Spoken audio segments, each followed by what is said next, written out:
ये कहानी शंघाई शहर से शुरू होती है। एक शांत कमरे में नीले हरे बालों वाली एक औरत, झांग वांगशेन, अपने नए जन्मे बेटे को दूध पिला रही है। वो अपने बच्चे चेन चेन से कहती है कि वो कितना लकी है जो बस खाता और सोता है, और मुस्कुराते हुए कहती है कि भले ही उसकी वजह से उसकी नींद खराब हो रही है, पर अगर वो हेल्दी रहेगा तो ये सब वसूल है। उसे ये नहीं पता कि ये बच्चा कोई नॉर्मल बच्चा नहीं है, उसका पुनर्जन्म हुआ है और उसे अपनी पिछली लाइफ की सारी बातें याद हैं। दूध पीते वक्त वो नोटिस करता है कि उसका दिमाग अभी पूरी तरह डेवलप नहीं हुआ है, फिर भी वो सब समझ रहा है। एक नीली गेम जैसी स्टेटस स्क्रीन आती है जिसमें उसका नाम लिन जिचेन, उम्र 33 दिन और बायोलॉजिकल लेवल ऑर्डिनरी टीयर 1 दिखता है। उसे एहसास होता है कि उसके पास एक स्पेशल चीट एबिलिटी है। 3 महीने की उम्र में लिन जिचेन अपने पालने में है, जबकि उसके पेरेंट्स झांग वानशान और लिन यानशिंग उसे देख रहे हैं। उसके पिता कहते हैं कि बच्चा फिजिकली काफी गिफ्टेड लग रहा है और प्रेडिक्ट करते हैं कि वो एक पावरफुल जीन फ्यूजर बनेगा या कम से कम एक साइबोग। जब वो बात कर रहे होते हैं, लिन जिचेन पैर चला रहा होता है। एक सिस्टम नोटिफिकेशन आता है कि उसने 10,000 बार किक मार दी है, जिससे उसे यूज एंड एडवांस नाम का बायोलॉजिकल एट्रीब्यूट मिलता है। ये स्किल उसकी बॉडी के उस हिस्से को जिसे वो ट्रेन करता है बहुत ज्यादा स्ट्रांग बना देती है। अपनी ताकत बढ़ती हुई महसूस होती है और वो सोचता है कि उसके पिता का जीन फ्यूजर्स और साइबॉर्ग्स से क्या मतलब था। वो सुपर हीरोज के बारे में इमेजिन करने लगता है। 4 महीने का होते होते लिन जेकिन ने बैठना और रेंगना सीख लिया है। अपने पेरेंट्स को अपनी तेज तरक्की से डराने के बजाय वो सिर्फ रात में ट्रेनिंग करता है। हर बार जब वो क्रॉल करता है, उसका सिस्टम उसे पॉइंट्स रिवॉर्ड देता है। 1 महीने बाद 5 महीने की उम्र में वो चलना सीख चुका है। 6 महीने की उम्र में वो आखिरकार अपने पेरेंट्स के सामने बैठ और क्रॉल कर सकता है बिना कुछ अजीब लगे। टीवी देखते वक्त एबेरेंट 20 पर एक न्यूज रिपोर्ट आती है जिसमें जीन फ्यूजर्स और साइबॉर्ग्स को उनसे लड़ने के लिए हाथ मिलाते हुए दिखाया जाता है। पहली बार लिन जिचेन को समझ आता है कि ये दुनिया उसकी पुरानी वाली दुनिया से बहुत अलग है। उसे पता चलता है कि ये धरती म्यूटेट हो चुकी है, जिसकी वजह से एबेरेंट 20 नाम के डरावने जीव पैदा हो गए हैं। उनसे लड़ने के लिए इंसानियत ने 2 रास्ते निकाले। पहला रास्ता है मैकेनिकल असेंशन, जहां इंसान टेक्नोलॉजी के जरिए अपनी बॉडी को मॉडिफाई करके पावरफुल साइबॉर्ग्स बनते हैं। दूसरा है जीन मॉडिफिकेशन, जहां इंसान अपने जीन्स को एबेरेंट 20 के साथ मिलाते हैं और अपनी ताकत से मॉन्स्टर से लड़ने के लिए जीन फ्यूजर्स बन जाते हैं। खतरे को समझते हुए पुनर्जन्म लेने वाला लिन जिचेन डिसाइड करता है कि वो चुपचाप रहकर अपनी एबिलिटीज को इवॉल्व करेगा और इस खतरनाक दुनिया में सर्वाइव करेगा। एक दिन डोरबेल बजती है। झांग वांगशेन दरवाजा खोलती है तो सामने नीली ड्रेस में एक औरत शूमेंग खड़ी है, जो उनकी नई पड़ोसी है। शूमेंग अपनी फैमिली से मिलवाती है, उसका पति शेन जियान्ये और उनकी छोटी बेटी शेन किंगहान, जिसने एक गुड़िया पकड़ी हुई है। लिन जिचेन बैंगनी बालों वाली उस छोटी लड़की को देखता है। वो शेन किंगहान को इस नई दुनिया में अपने पहले दोस्त के रूप में देखता है। उसे फील होता है कि एक दिन उनकी किस्मत आपस में जुड़ जाएगी। वक्त गुजरता है और लिन जिचेन खुद को ट्रेनिंग में लगा देता है। 7 महीने की उम्र में अपनी यूज एंड एडवांस स्किल की वजह से उसने दौड़ना, कूदना और खुद से बात करके बेसिक लैंग्वेज सीख ली है और हर एक्टिविटी के लिए उसे स्टैट पॉइंट्स मिलते हैं। 8 महीने का होने तक उसकी ट्रेनिंग इतनी बढ़ गई है कि वो अपने पालने में सिट अप्स और पुश अप्स करने लगा है। सावधानी बरतता है कि ट्रेनिंग तभी करे जब उसके पेरेंट्स आसपास ना हो। लेकिन एक दिन उसकी मां झांग वांगशेन बालकनी पर आती है और अपने 8 महीने के बेटे को सिट अप्स करते देख शॉक हो जाती है। वो अपनी आंखों को मलती है क्योंकि उसे यकीन नहीं होता। हालांकि एक वेब नॉवल ऑथर होने की वजह से वो इसे स्ट्रेस की वजह से होने वाला वहम समझकर छोड़ देती है। लिन जिचेन तुरंत सोने का नाटक करता है, चैन की सांस लेता है और खुद को वार्न करता है कि आगे से ज्यादा सावधान रहना है। कुछ दिनों बाद नहलाते वक्त झांग वांगशेन को एक और हैरान कर देने वाली बात पता चलती है। वो अपने पति लिन यानशेंग को चिल्लाकर बुलाती है। जब वो भाग कर आता है तो वो दिखाती है कि उनके 8 महीने के बेटे के एब्स बने हुए हैं। लिन यानशिंग दंग रह जाता है। एक्साइटेड होकर कहता है कि उनका बेटा शायद करोड़ों में एक जीनियस है, जिसका फ्यूचर एक पावरफुल जीन फ्यूजर या साइबॉर्ग के तौर पर बहुत ब्राइट है। इस जीनियस वाली बात को सुनकर लिन जिचेन को राहत मिलती है कि उसका सीक्रेट सेफ है और वो सोचता है कि वो कितना लकी है कि उसके पेरेंट्स वेब नॉवल ऑथर्स हैं। लिन जिचेन सोचता है कि इस म्यूटेटेड धरती पर वो अकेला जीनियस नहीं है। तो उसकी माँ एक न्यूज रिपोर्ट देखते हैं जिसमें एक मार्शल आर्ट्स फैमिली का 2 साल का बच्चा एक हाथ से 20 किलो का डंबल उठा रहा है। झांग वांगशेन अपने बेटे को पास खींचती है और गर्व से कहती है कि उसका चेन चेन भी उतना ही अमेजिंग है। लिन जिचेन अपनी माँ के कॉन्फिडेंस से इमोशनल हो जाता है और सोचता है कि क्या वो भी 2 साल का होने पर 20 किलो उठा पाएगा। जब तक लिन जिचेन 2 साल का होता है, उसकी ट्रेनिंग रंग लाती है। वो चुपचाप अपनी ताकत बढ़ाता रहा और अब स्टोरेज रूम में एक हाथ से आराम से 20 किलो का वेट उठा लेता है। की ट्रेनिंग तब रुकती है जब उसकी माँ आवाज देती है कि हान हान, जो कि शेन किंगहान का निकनेम है, खेलने आई है। चौंक कर वो वेट नीचे रखता है और बाहर जाता है। वो दरवाजा खोलता है तो शेन किंगहान खड़ी है, जो अब 2 साल की है और उसे एक टार्ट दे रही है। लिन जिक्सन मन ही मन सोचता है कि उनकी मेंटल एज अलग होने की वजह से वो नॉर्मल बच्चों की तरह नहीं खेलते। जहां हान हान एक नॉर्मल बच्ची है, वो हर पल को ट्रेनिंग के लिए यूज करता है। उसने उसके साथ वक्त बिताने का एक यूनिक तरीका निकाला है, क्योंकि वो उससे चिपकी रहती है। वो उसकी एक्सरसाइज के लिए एक परफेक्ट वेटेड वेस्ट का काम करती है। लेकिन एक प्रॉब्लम बार बार होती है, जब उसे गर्माहट महसूस होती है और वो चिल्लाता है कि हान हान ने फिर से उस पर सुसु कर दिया है। एक और साल बीत जाता है। 3 साल की उम्र में लिन जिचेन की ताकत बहुत बढ़ गई है और वो एक हाथ से 40 किलो का वेट उठा सकता है।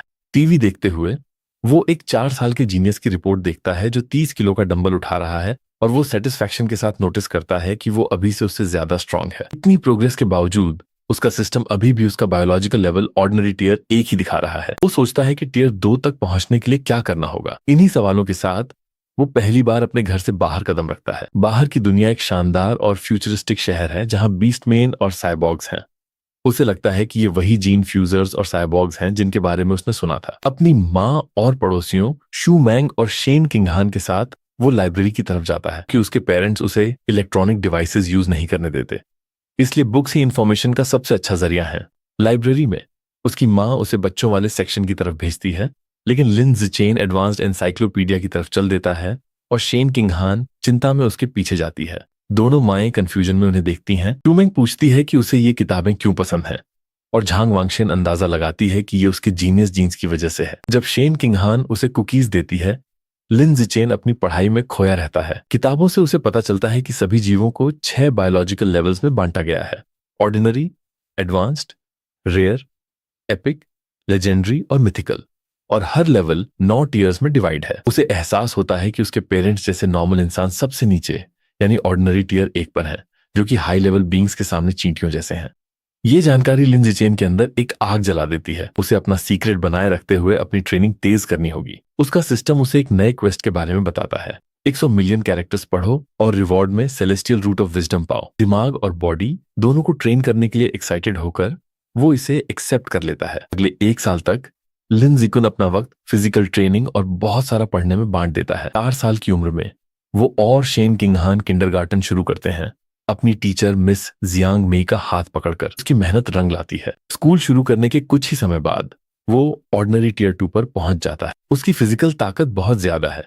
वो एक हाथ से 80 किलो वेट उठा सकता है, 1.2 मीटर ऊंची कूद लगा सकता है और 11 सेकंड से कम में 100 मीटर दौड़ सकता है। एक एडल्ट के लिए भी ये शानदार आंकड़े हैं। एक किंडरगार्टन के बच्चे की तो बात ही छोड़ो। एक दिन वो देखता है कि कुछ बच्चे रोती हुई शेन किंगहान को घेर कर उसे बेडवेटर कहकर चिढ़ा रहे हैं। अपनी दोस्त को बुली होते देख वो समझ जाता है कि उसे कुछ करना होगा। वो ड्रामेटिक तरीके से उन बुलीज के बीच में कूदता है। वो उन्हें घूरता है और एक डरावनी धमकी देता है: अगर किसी ने हान हान को फिर से बुली किया तो वो हर दिन उनके बेड पर सुसु कर देगा। ये बचकानी लेकिन डरावनी धमकी काम कर जाती है। पुलिस रोने लगते हैं और कसम खाते हैं कि वो किंडरगार्टन कभी वापस नहीं आएंगे। शेन किंगहान अपने प्रोटेक्टर को बहुत ही रिस्पेक्ट के साथ देखती है। इस काम से एक नया अचीवमेंट अनलॉक होता है: किंडरगार्टन किड किंग का टाइटल और क्वेस्ट की एक नई सीरीज। वो खुश है कि वो एक साथ कई क्वेस्ट पर काम कर सकता है। आधे साल बाद वो अपना रीडिंग क्वेस्ट पूरा कर लेता है। 100 मिलियन कैरेक्टर्स पढ़ने के बाद उसे सेलेस्टियल रूट ऑफ विजडम मिलता है, जिससे उसे परफेक्ट मेमोरी और सीखने की जबरदस्त काबिलियत मिल जाती है। वक्त तेजी से निकलता है और जल्द ही वो और शेन किंगहान 7 साल के होने वाले हैं और अपनी किंडरगार्टन ग्रेजुएशन फोटो के लिए पोज दे रहे हैं। वेकेशन के दौरान भी लिन जिचेन आराम नहीं करता। अब वो इतना स्ट्रांग है कि 200 किलो के बारबेल के साथ ट्रेनिंग कर सकता है। छुट्टियों के दौरान उसकी एबिलिटीज नई ऊंचाइयों पर पहुंच गईं। 2 मीटर से ज्यादा ऊंचा कूद सकता था और 100 मीटर की रेस उसने सिर्फ 7.98 सेकंड में पूरी कर ली थी। उसका दिमाग भी उतना ही शार्प था। अपने नए एट्रीब्यूट की मदद से उसने पहले ही एलिमेंट्री स्कूल का ज्यादातर सिलेबस खत्म कर लिया था। उसकी नई लाइफ सनशाइन एलिमेंट्री स्कूल में शुरू हुई। क्योंकि वो पहले से ही एडवांस सब्जेक्ट्स पढ़ रहा था, इसलिए एकेडमिक कॉम्पिटिशन्स उसके लिए आसान थे। उसने national elementary school academic competition में बड़े आराम से फर्स्ट प्लेस हासिल किया, ताकि वो जल्द से जल्द अपना टाइटल अनलॉक कर सके। जब भी उसे खाली वक्त मिलता वो शेन किंगहान को प्राइवेट ट्यूशन देता। भले ही वो बहुत ज्यादा टैलेंटेड नहीं थी, लेकिन वो काफी मेहनती थी। उसकी मदद से उसके ग्रेड्स बहुत सुधर गए और एक सेमेस्टर के बाद वो क्लास में सेकंड आई, जबकि लिन जिचेन फर्स्ट था। अपने क्वेस्ट को तेज करने के लिए उसने स्कूल के स्पोर्ट्स मीट में भी हिस्सा लिया और हर रिकॉर्ड तोड़ दिया। जब उसे लगा कि उसकी स्कूल लाइफ इसी रूटीन में चलती रहेगी, तभी एक special new transfer student I. Teacher ने उस नई स्टूडेंट को इंट्रोड्यूस किया, लंबे और सिल्वर ब्लू बालों वाली एक लड़की जिसका नाम बाइशू था। लिन जिचेन को तुरंत पता चल गया कि वो अलग है। जब वो दरवाजे पर खड़ी थी तो उसे एक अजीब सा एहसास हुआ जो किसी नॉर्मल इंसान का नहीं लग रहा था। जब नई स्टूडेंट बाइशू सीट ढूंढने के लिए आगे बढ़ती है, बाकी स्टूडेंट्स उसे क्यूरियोसिटी के साथ देखते हैं। शेन किंगहान लिन जिचेन की तरफ झुकती है, इसे वो शाओ चेन बुलाती है और फुसफुसाते हुए कहती है कि बाइशू के बाल कितने सुंदर हैं, बिल्कुल बर्फ की तरह। हालांकि लिन जिचेन इन सब बातों को करने के मूड में नहीं है। जब बाइशू उसके पास बैठती है तो उसके दिमाग में उसी अजीब और नॉन ह्यूमन ओरा की बात चल रही होती है। वो सोचता है कि क्या वो कोई जीन फ्यूजर या किसी जीन फ्यूजर की फैमिली से है। आने वाले दिनों में बाइशू एक पहेली बनी रहती है। वो किसी से बात नहीं करती और क्लास खत्म होते ही अपना सिर डेस्क पर रख लेती है, बिल्कुल शांत। वो रेस्टरूम जाने के लिए भी मुश्किल से ही उठती है। पहले तो स्टूडेंट्स क्यूरियस होते हैं, यहाँ तक कि उसके सोते हुए फोटो भी लेते हैं, लेकिन जब उसका बिहेवियर नहीं बदलता तो वो इंटरेस्ट खो देते हैं और क्लास वापस अपने रूटीन पर आ जाती है। एक महीने बाद ये शांति टूट जाती है। एक अजीब सी चीज होने लगती है। बाइशू की बॉडी से एक गाढ़ा सफेद लिक्विड निकलने लगता है। उस चीज से गंदी स्मेल आ रही है और वो उसके कपड़ों और पैरों से नीचे टपक रही है। बाकी स्टूडेंट्स नफरत से रिएक्ट करते हैं और गंदी स्मेल की कंप्लेंट करते हैं। एक बदतमीज लड़का लिक्विड पर गंदा कमेंट करता है और उसके सिर पर पानी की बोतल पलट देता है, ये कहकर कि वो उसे साफ कर रहा है। बेइज्जती और भीगने की वजह से बाइशू डेस्क पर अपनी मुट्ठियां भींच लेती है और रोने लगती है।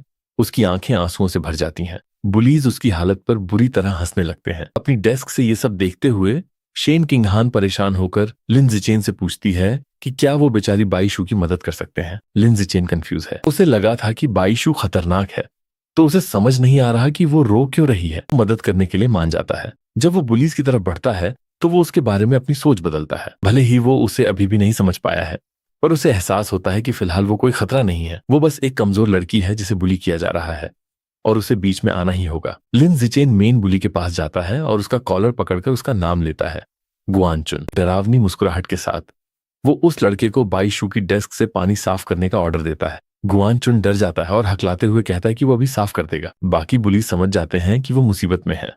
लिन जिचेन स्कूल में पढ़ाई और लड़ाई दोनों में माहिर होने के लिए मशहूर है। यहाँ तक कि छठी क्लास के बच्चे भी उससे पंगा लेने की हिम्मत नहीं करते थे।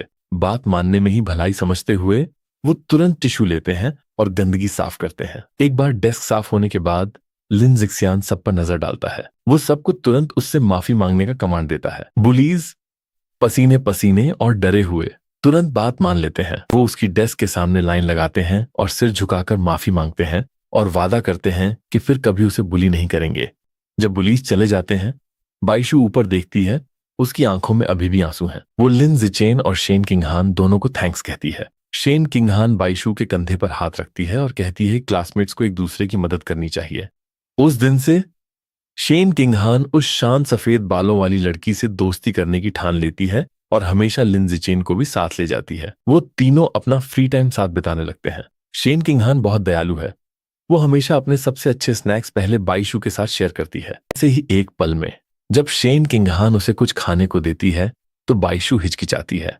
वो उन्हें देखती है और पूछती है कि क्या उन्हें उससे नफरत नहीं होती क्योंकि उससे गंदी स्मेल आती है। वो बताती है कि उसे उन पर भरोसा न करने के लिए दुख है, लेकिन बचपन से ही सबने उसे खुद से दूर रखा है। किसी का उसके साथ इतना अच्छा होना उसे सपना जैसा लगता है। बाइशू तब हैरान रह जाती है जब शेन किंगहान उससे कहती है कि ये कोई सपना नहीं है। शेन किंगहान धीरे से मुस्कुराती है और कहती है कि उसे पता है कैसा फील होता है, इसलिए वो कभी उससे नफरत नहीं करेगी। कहती है कि अगर बाइशू चाहे तो वो हमेशा के लिए दोस्त रहेंगे और वो लिन जिचेन को भी इस प्रॉमिस में खींच लेती है। इमोशनल होकर बाइशू शेन किंगहान को कसकर गले लगा लेती है। थैंक्स कहते हुए उसकी आंखों से आंसू गिरने लगते हैं। खुद को संभालने के बाद वो कहती है कि वो उन्हें बदले में एक गिफ्ट देना चाहती है। वो एक नेकलेस निकालती है जिसमें बीस्ट के दांत लगे हैं और बताती है कि ये उसकी माँ ने उसे बर्थडे पर दिया था। वो इसे उन्हें दे देती है, ये सोचकर कि ये उनकी दोस्ती की निशानी होगी। शेन किंगहान खुशी खुशी मान जाती है और तीनों बच्चे सूर्यास्त के समय स्कूल के मैदान में खड़े होकर प्रॉमिस करते हैं कि वो हमेशा दोस्त रहेंगे। लेकिन जैसे ही उनकी दोस्ती पक्की हुई,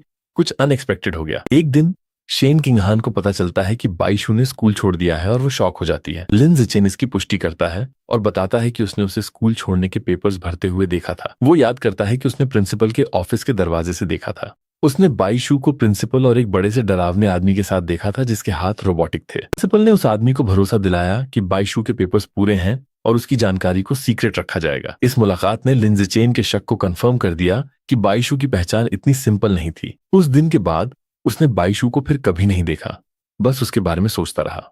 लेकिन उसने नोटिस किया कि इसके बाद जो हुआ उसने उसका ध्यान असली में खींचा। कुछ समय बाद लिन जिचेन घर पर अपनी माँ झांग वांगशेन को कंधे की मालिश दे रहा है। वो राहत की सांस लेती है और कहती है कि दिन भर टाइपिंग करने के बाद ये मसाज परफेक्ट है। लिन जिचेन मन ही मन सोचता है कि उसने अपनी सेलेस्टियल रूट ऑफ विजडम की वजह से प्रोफेशनल मसाज करना सीखा है और वो इसकी यूजफुलनेस देखकर हैरान है। उनकी शांत शाम में एक बड़ी न्यूज रिपोर्ट से खलल पड़ता है। इसमें क्यूटो के उस जीनियस की एक और बड़ी कामयाबी दिखाई जाती है। 10 साल की उम्र में उस लड़के ने एबरेंट बीस्ट के जीन्स के साथ फ्यूजन कर लिया है और अब वो एक हाथ से 500 किलो का पत्थर उठा सकता है। लिन जिचेन उस लड़के को पहचान लेता है और उसे झटका लगता है कि उसके राइवल ने जीन फ्यूजन शुरू भी कर दिया है। उसके पिता लिन यानशिंग शिकायत करते हैं कि वो क्यूटो वाला लड़का हमेशा टीवी पर क्यों रहता है, क्या वो उसे इन्फ्लुएंसर बनाना चाहते हैं। फ्रेंड्स इस बारे में बात करते हैं। लिन यानशिंग समझाता है कि वो लड़का 1000 साल पुराने मार्शल आर्ट्स परिवार से है, इसलिए उनके पास एडवांस जीन फ्यूजन टेक्नोलॉजी होगी। झांग वांगशेन कहती है कि किसी बच्चे को एक्सपेरिमेंट की तरह यूज करना गलत है। उसका पति कहता है कि ऐसी फैमिली के लिए परिवार के हित पहले आते हैं,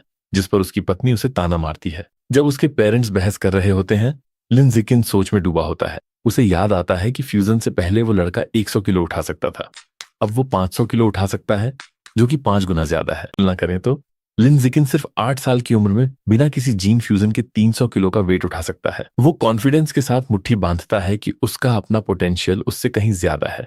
उसका कॉन्फिडेंस 7वें आसमान पर था, लेकिन ये ज्यादा देर नहीं टिका। अगली न्यूज रिपोर्ट ने उसे डर का असली मतलब समझाया। ब्रेकिंग न्यूज में पड़ोसी देश के एक शहर को एक बड़े धमाके से पूरी तरह तबाह होते दिखाया जाता है। रिपोर्ट में कहा जाता है कि फुटेज के हिसाब से ये हमला बड़े एबरेंट चूहों ने किया था। स्क्रीन पर खंडहरों में घूमते हुए उन भयानक चूहों की डरावनी इमेज दिखाई देती है। एक चिल्लाती हुई औरत को अपने बड़े जबड़ों में पकड़कर वो उसे बेरहमी से खाने लगे। न्यूज रिपोर्ट में आगे कंफर्म किया गया कि इस अजीब चूहे के अटैक के पीछे उन बागियों का हाथ था जो छुपकर नफरत फैला रहे थे। एक प्रेस कॉन्फ्रेंस में साकुरा देश के एक अफसर ने इंटरनेशनल मदद मांगी और बताया कि ये बागी एक सीक्रेट कल्ट है जो इन जानवरों को कंट्रोल कर रहे हैं। देखते हुए लिन जिचेन को पता चला कि ये कल्ट गद्दारों का एक एंटी ह्यूमन ऑर्गेनाइजेशन है जो अपने फायदे के लिए इन जानवरों की गुलामी करते हैं। उसे सुकून मिला कि उसका जन्म एक पावरफुल और स्टेबल देश में हुआ है जहां वो छुपकर आराम से अपनी ताकत बढ़ा सकता है। तभी बाहर से आई सोनिक बूम्स की आवाज ने उसके ख्यालों को तोड़ दिया। भागकर खिड़की के पास गया और पर्दा हटाकर देखा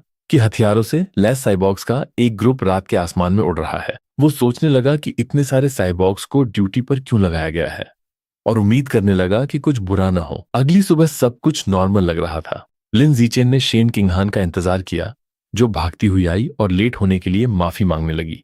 जैसे ही वो करीब आई उसने कुछ अजीब नोटिस किया। बाईशू ने उन्हें जो जानवर के दांत वाला नेकलेस दिया था जिसे अब शेन किंगहान ने पहना था, उससे एक तेज नीली रोशनी निकल रही थी। उसे समझ आ गया कि वो दांत उसी अजीब जानवर का है और इसी वजह से उसे शेन से वो अजीब सी नॉन ह्यूमन एनर्जी महसूस हो रही थी। रोशनी जितनी जल्दी आई थी उतनी ही जल्दी गायब हो गई और उन दोनों ने इस पर ज्यादा ध्यान नहीं दिया। लेकिन उन साइबॉग्स और दांतों के रिएक्शन को देखकर लिन जिचेन को लगा कि कुछ बुरा होने वाला है। स्कूल जाते वक्त लंबे लाल बालों वाली और काले कपड़ों में एक खूबसूरत औरत लैंप पोस्ट के सहारे खड़ी होकर उन्हें देख रही थी। उसने कहा कि ये बच्चे कितने प्यारे हैं और उनके सामने आकर पूछने लगी कि क्या वो भाई बहन हैं। शेन किंगहान ने गर्व से उसे सही किया और बताया कि वे बचपन के बेस्ट फ्रेंड्स हैं।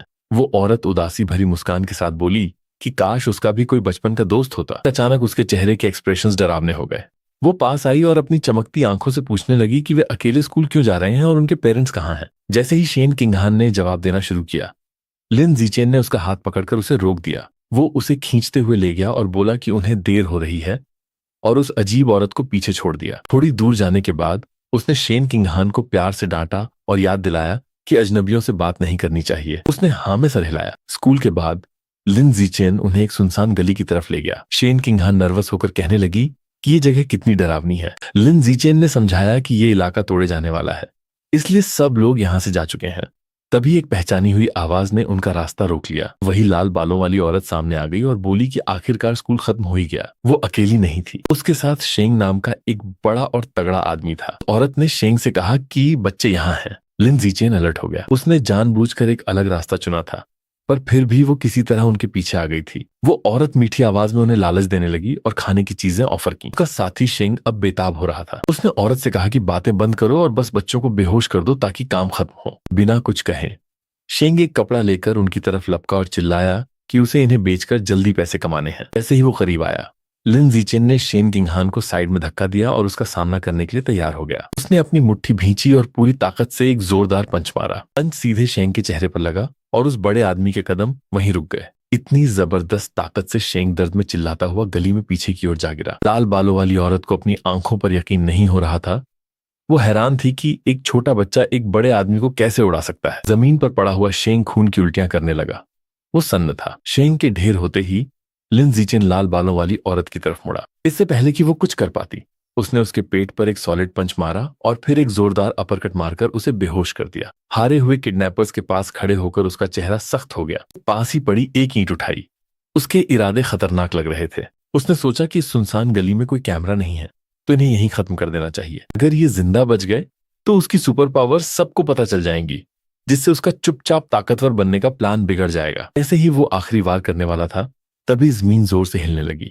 एक तेज भूकंप ने गली को हिलाकर रख दिया, जिससे सब चौंक गए। अगले ही पल पास की एक बिल्डिंग की दीवार तोड़कर एक बड़ा पंजों वाला हाथ बाहर निकला। धूल और मलबे के बीच से एक बहुत बड़ा अजीब चूहा बाहर निकला, जो उनके सामने पहाड़ जैसा खड़ा था। उस जानवर ने बच्चों को छोड़कर बेहोश औरत की तरफ देखा, पर उसे खाने के बजाय उसने अपने पंजों के एक वार से उसका सर काट दिया। चूहे ने उसका कटा हुआ सर उठा लिया और शेन किंगहान डर के मारे चिल्लाने लगी। खतरे को समझते हुए लिन जीचेन ने डरी हुई शेन किंगहान को अपनी गोद में उठा लिया। उसने उससे कहा कि ये एक जायंट रेट है और उन्हें सुरक्षित जगह पहुंचना होगा। वो मुड़ा और उसे लेकर तेजी से वहां से भागने लगा। वो भाग रहे थे, तब आसमान में लाल और सुनहरी रोशनी चमकती हुई दिखी। सुनहरे बालों वाली एक फीमेल साइबॉग, जिसके हेलमेट पर खरगोश जैसे कान थे, गली में नीचे उतरी। वो इतनी तेज थी कि चूहे के पास से बिजली की तरह गुजरी। शेन किंगहान ने लिन के कंधे के ऊपर से देखा और चिल्लाई कि ये साइबॉर्ग कितनी तेज है। साइबॉर्ग बहुत ही सफाई से मॉन्स्टर के पीछे उतरी। चूहे का सामना करते हुए फीमेल साइबॉर्ग ने अपने अटैक की तैयारी की। उसका दस्ताना चमकने लगा और उसने अपना हथियार चार्ज करते हुए कहा,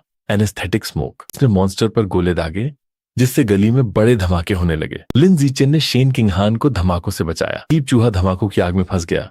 वो दर्द से दहाड़ा और धुएं की वजह से सुध-बुध खो बैठा। मौका देखते ही साइबॉर्ग आगे बढ़ी और कमजोर पड़े जानवर पर ताबड़तोड़ वार करके उसे खत्म कर दिया। बाद में लिन जीचेन ने घर पर इस घटना की न्यूज रिपोर्ट देखी।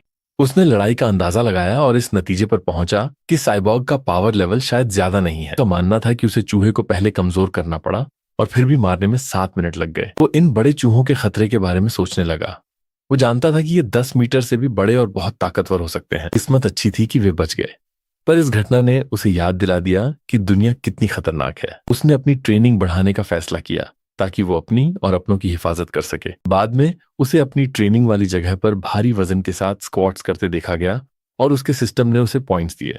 भले ही उन चूहों का खतरा बना हुआ था, पर जिंदगी चलती रही। जल्द ही उसने और शेन किंगहान ने अपनी फैमिली के साथ एक बड़े केक के साथ अपना नवा जन्मदिन मनाया। विश मांगने के बाद उन्होंने एक दूसरे को गिफ्ट्स दिए। अपनी सेलेस्टियल रूट ऑफ विजडम की मदद से लिन जीचेन ने एक ही रात में नक्काशी करना सीखा और शेन किंगहान के लिए लकड़ी का एक खूबसूरत हेयरपिन बनाया। वो बहुत खुश हुई, उसे अपने बालों में लगाया और कहा कि उसे ये बहुत पसंद आया। वक्त तेजी से गुजरा और जल्द ही लिन जीचेन और शेन किंगहान ने प्राइमरी स्कूल खत्म किया और मिडिल स्कूल में आ गए। जैसे ही वे स्कूल से निकले, उसके सिस्टम ने उसे बताया कि उसने 9 साल की स्कूलिंग का अचीवमेंट पूरा कर लिया है। किंडरगार्टन किड किंग और एलिमेंट्री स्कूल टॉप डॉग के टाइटल्स मिल गए। वो अगला मिडिल स्कूल ओवरलॉर्ड टाइटल पाने के लिए एक्साइटेड था, जिससे उसे सर्वाइवल ऑफ द फिटेस्ट की पावर मिलने वाली थी। छुट्टियों के दौरान उसने अपनी कड़ी ट्रेनिंग जारी रखी। उसकी ट्रेनिंग में अपनी पीठ पर एक विशाल पत्थर रखकर 1000 पुशअप्स करना शामिल था, जिससे उसकी ताकत बहुत बढ़ गई। उसकी मेहनत रंग लाई। स्कूल शुरू होने से ठीक पहले 10 किलोमीटर की दौड़ के बाद उसके सिस्टम ने बताया कि उसका लेवल अब ऑर्डिनरी 3rd टियर पर पहुंच गया है। उसकी फिजिकल पावर्स बहुत ज्यादा बढ़ गईं। वो अब एक हाथ से 700 किलो वजन उठा सकता था, 4 मीटर ऊंची छलांग लगा सकता था और 6 सेकंड में 100 मीटर की दौड़ पूरी कर सकता था। जैसे जैसे उसकी ताकत बढ़ रही थी, वो सोचने लगा कि क्योटो के उस जीनियस बच्चे का लेवल क्या होगा। इत्तेफाक से स्कूल शुरू होने की पहली रात को टीवी पर एक न्यूज आई। रिपोर्ट में बताया गया कि वो 14 साल का लड़का अब चींटी के जीन्स के साथ जुड़ चुका है और एक हाथ से 2000 किलो का ब्लॉक उठा सकता है। लिन जीचेन ने हिसाब लगाया कि क्योंकि चींटी के जीन्स ताकत को 4 से 8 गुना बढ़ा देते हैं, तो बिना जीन्स के वो लड़का सिर्फ 500 किलो ही उठा सकता है। इसका मतलब था कि लिन जीचेन अभी भी उससे कहीं ज्यादा पावरफुल है। वो मुस्कुराया और सोचने लगा कि जब उसे खुद जीन फ्यूजन मिलेगा तो वो कितना ताकतवर हो जाएगा। अगले दिन मिडिल स्कूल शुरू हो गया। क्योंकि वो शहर का टॉप स्टूडेंट था, इसलिए सभी बड़े स्कूल उसे अपने यहाँ बुलाना चाहते थे। उसने शंघाई मिडिल स्कूल का न्योता स्वीकार किया, पर सिर्फ इस शर्त पर कि शेन किंगहान भी उसकी ही क्लास में होगी। रजिस्ट्रेशन के दौरान प्रिंसिपल और उनके नए क्लास टीचर ने उनका स्वागत किया और कहा कि उन्हें उनसे बहुत उम्मीदें हैं। थोड़ी बहुत बातचीत के बाद वो एक बहाना बनाकर शेन किंगहान के साथ वहां से निकल गया। शंघाई मिडिल स्कूल चुनने की असली वजह वहां की बेहतरीन स्पोर्ट्स फैसिलिटीज थी। उनका प्लान था कि क्लासेस शुरू होने से पहले स्कूल के कोर्ट में बैडमिंटन खेला जाए। कोर्ट पर पहुंचकर एक्साइटेड शेन किंगहान ने लिन जीचेन से कहा, शाओ चेन, चलो शुरू करते हैं। उसने स्टाइल के साथ सर्व किया और उसे फेयरीज कर्व बॉल नाम दिया। लिन जीचेन ने हवा में ही शटलकॉक को पकड़ लिया, पर तभी उनके खेल में रुकावट आ गई। सीनियर स्टूडेंट्स का एक ग्रुप वहां आया और उनके लीडर ने शटलकॉक छीनते हुए कहा कि ये कोर्ट रिजर्व्ड है। उसके दोस्तों ने मजाक उड़ाते हुए शेन किंगहान को उनके साथ खेलने का ऑफर दिया। शेन किंगहान पीछे नहीं हटी और बोली कि रूल्स के हिसाब से हम यहाँ पहले आए थे। लिन जीचेन ने जब उन्हें शेन के करीब आते देखा तो वो गुस्से में बीच में आ गया। उसने उन्हें दूर रहने को कहा और याद दिलाया कि जो पहले आता है वही पहले खेलता है। लीडर हंसा और घमंड में बोला कि ये कोर्ट अब मेरा है। लीडर ने शटलकॉक को ऊपर उछाला, पर इससे पहले कि वो उसे मार पाता, लिन जीचेन ने एक्शन लिया। उसने ऐलान कर दिया कि अब से सिर्फ उसके रूल्स चलेंगे। पूरी पावर के साथ वो उछला और शटलकॉक को इतनी जोर से मारा कि सब देखते रह गए। शटलकॉक बिजली की रफ्तार से कोर्ट के उस पार चली गई। वो इतनी तेज थी कि उस लीडर को रिएक्ट करने का मौका भी नहीं मिला। उसकी ताकत से रैकेट टूट गया और उसकी टोपी भी उड़ गई। वे सीनियर स्टूडेंट शॉक में थे और डर के मारे कांपने लगे। वे सोचने लगे कि क्या लिन जीचेन इंसान भी है या फिर कोई जीन फ्यूजर है। एक ने डरते हुए कहा कि अगर शॉट थोड़ा सा भी इधर उधर होता तो इनके बॉस का सर ही उड़ जाता। पूरी तरह डर कर उन लड़कों ने झुककर माफी मांगी। उन्होंने लिन जीचेन से कहा कि उन्हें रूल समझ आ गए हैं और वे अभी जा रहे हैं, और फिर वे वहां से दुम दबाकर भाग गए। शायद इस बात की चर्चा पूरे स्कूल में फैल गई थी, इसलिए फिर कभी किसी ने लिन जीचेन या शेन किंगहान को परेशान करने की हिम्मत नहीं की। नया स्कूल बड़ा था और सुविधाएं अच्छी थीं, पर लाइफ पहले जैसी ही लग रही थी। पढ़ाई के मामले में लिन जीचेन बहुत आगे था। उसने पहले ही सारा सिलेबस खत्म कर लिया था। क्लास के दौरान वो टाइम पास करने के लिए मजेदार किताबें पढ़ता था। रात को वर्कआउट के बाद वो अपनी बुद्धिमानी से ऑनलाइन नई चीजें सीखता, जैसे कुकिंग, फोटोग्राफी, ड्राइविंग और swimming. Middle school Overlord title पाने के लिए उसने सिर्फ हर सब्जेक्ट में टॉप ही नहीं किया, बल्कि नेशनल कॉम्पिटिशन्स में स्कूल को रिप्रेजेंट भी किया। उसके पास ढेर सारी ट्रॉफियां इकट्ठा हो गईं। ज्यादा चर्चा में न आने के लिए उसने सावधानी बरती और जानबूझकर हर कंपटीशन में फर्स्ट नहीं आया। एक सेमेस्टर बीत गया, पर अभी तक उसे वो टाइटल नहीं मिला था। हालांकि उसके टैलेंट की वजह से कई लड़कियां उसकी फैन बन गई थीं और उसकी डेस्क पर लव लेटर्स का ढेर लग जाता था। उसने उन पर कोई ध्यान नहीं दिया। शेन किंगहान को पढ़ाने के अलावा उसका पूरा ध्यान स्कूल के स्पोर्ट्स फेस्टिवल पर था। लगा कि अगर उसने इसमें शानदार परफॉर्म किया तो आखिरकार उसे वो टाइटल मिल जाएगा। फेस्टिवल के लिए उसने सिर्फ 3 इवेंट्स चुने, शॉर्ट पुट, हाई जंप और रनिंग, जो उसकी ताकत और स्पीड को दिखाते थे। शॉर्ट पुट में उसने 201 मीटर का हैरान कर देने वाला थ्रो किया। भले ही उसने अपनी पूरी ताकत नहीं लगाई ताकि लोग उसे सुपरमैन न समझें, फिर भी वो आसानी से सब में फर्स्ट आया। जब वो शेन किंगहान के साथ बैठकर अपना गोल्ड मेडल देख रहा था, तभी उसे अपने शरीर में एक नई पावर महसूस हुई। सिस्टम का नोटिफिकेशन आया कि क्योंकि उसके अचीवमेंट्स बाकी सबसे कहीं ज्यादा हैं, इसलिए उसे मिडिल स्कूल ओवरलॉर्ड टाइटल मिल गया है। तीनों स्कूल टाइटल्स मिलने के साथ ही उसका 9 साल का टारगेट पूरा हो गया और उसे सर्वाइवल ऑफ द फिटेस्ट की नई पावर मिल गई। जब वो पावर उसके शरीर में आई तो उसे सुकून मिला कि आखिरकार ये टाइटल मिल ही गया। स्कूल से घर जाते वक्त लिन जीचेन अपनी नई power survival of the fittest के बारे में सोचने लगा। ये एबिलिटी उसे दूसरे जीवों की लाइफ एसेंस लेकर खुद को इवॉल्व करने का मौका देती थी। वो सोच में डूबा था कि आखिर ये लाइफ एसेंस क्या है। तभी शेन किंगहान ने उसे रुकने के लिए आवाज दी। ख्यालों से बाहर आते ही उसे एक आइडिया आया। उसने शेन से उसका नेकलेस उधार मांगा। वो मान गई और उसे दे दिया। जैसे ही उसकी उंगलियां उस दांत को छुईं, एक सिस्टम नोटिफिकेशन आया। पता चला कि उसने अबीसल जायंट बटरफ्लाई की लाइफ एसेंस का एक हिस्सा सोख लिया है, जिससे नई गाइडबुक 1% खुल गई है। उसके चारों ओर एक विशाल काली तितली की धुंधली सी इमेज बन गई, जिसके पंखों पर आंखें थीं। उसे जानकर हैरानी हुई कि वो दांत असल में एक तितली का था। उस रात और जानकारी पाने के लिए उसने इंटरनेट पर अबीसल जायंट बटरफ्लाई सर्च किया। हैरानी की बात यह थी कि उसे इंटरनेट पर कुछ भी नहीं मिला। उसे समझ आया कि इस अनोखे जानवर के बारे में उसे खुद ही पढ़ना होगा। तभी उसे याद आया कि बाईशू ने उन्हें 2 दांत दिए थे। उसने अपना बैग खंगाला और उसे दूसरा दांत मिल गया। दूसरा दांत पकड़कर उसने फिर से उसकी पावर सोख ली, पर प्रोग्रेस सिर्फ 2% तक ही बढ़ी। वो थोड़ा निराश हुआ क्योंकि उसे समझ आ गया कि अब उस दांत में ज्यादा लाइफ एसेंस नहीं बची है। उसने तय किया कि तितली की पूरी पावर पाने के लिए उसे कोई और तरीका ढूंढना होगा। अगले दिन से अपनी ट्रेनिंग और सेफ्टी के लिए उसने शेन किंगहान को रोज साइकिल से स्कूल ले जाना और लाना शुरू कर दिया। जैसे ही वे स्कूल से निकले, ट्रैक सूट पहने एक आदमी ने उन्हें रोक लिया। उसने अपना इंट्रोडक्शन स्कूल की मार्शल आर्ट्स टीम के कोच गुओ के रूप में दिया। उसने लिन जीचेन की तारीफ करते हुए कहा कि स्पोर्ट्स मीट में उसका परफॉर्मेंस स्कूल की हिस्ट्री में सबसे बेस्ट था। कोच गुओ ने जोश के साथ उसे टीम ज्वाइन करने का न्योता दिया और कहा कि वो पढ़ाई से भी ज्यादा स्पोर्ट्स में अच्छा है। उसने लिन जीचेन को हाँ कहने को कहा, पर साथ ही उसे फैसला लेने के लिए थोड़ा टाइम भी दिया। कोच गुओ इतनी तेजी से बोल रहे थे कि लिन जीचेन को मना करने का मौका ही नहीं मिला। जाते वक्त कोच ने बताया कि मार्शल आर्ट्स टीम जिम के रूम सी में है और वो कल उसका इंतजार करेंगे। शाम को लिन जीचेन अपने कमरे में वापस आ गया। वो अपनी नई एबिलिटी टेस्ट करने के लिए तैयार था। उसने अपने हाथों से एक कॉकरोच और मच्छर को मार दिया। उसने उन मरे हुए कीड़ों को देखा, पर उसे कोई पावर महसूस नहीं हुई। उसे समझ आ गया कि इतने छोटे और मामूली कीड़ों को मारने से ये स्किल काम नहीं करेगी। उसने अंदाजा लगाया कि सिर्फ पावरफुल और अनोखे जानवरों में ही उसे इन्वॉल्व करने लायक लाइफ एसेंस होगी। अपनी इस थ्योरी को चेक करने के लिए उसने ऐसी सुपरमार्केट जाने का फैसला किया जहां जानवरों का मांस बिकता है। शेन किंगहान को पीछे बिठाकर वो साइकिल से शहर की तरफ निकल गया। जल्द ही वे एक बड़ी सुपरमार्केट में पहुंच गए। वहां उसने देखा कि बीस्ट मीट तो बहुत सारा है, पर सब पहले से पैक किया हुआ है। वो जानता था कि बिना मीट को छुए वो अपनी थ्योरी टेस्ट नहीं कर सकता। जब वो थोड़ा परेशान होने लगा, तभी उसे एक कसाई की आवाज आई जो ताजा बीस्ट मीट बेच रहा था। उसे एक काउंटर दिखा जहां ताजा मीट कट रहा था और वो पैक किया हुआ नहीं था। कंफ्यूज शेन को वहीं रुकने को कहा और बोला कि वो जरा मीट चेक करके आता है। बिना कुछ बताए वो अपनी बात कंफर्म करने के लिए काउंटर की तरफ दौड़ा। उसने अपना हाथ ताजे कटे हुए बीस्ट मीट के एक टुकड़े पर रखा। जैसे ही उसने उसे छुआ,